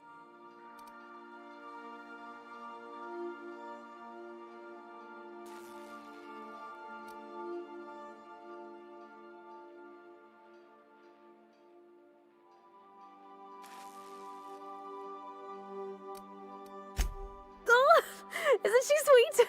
Like one of those two-bit romances where one soul's all stiff and formal and, I should be glad to perhaps take hold of your hand, miss. I ought to go write her back. I mean, I already did. Twice. But anyhow, thanks for taking me out, Captain.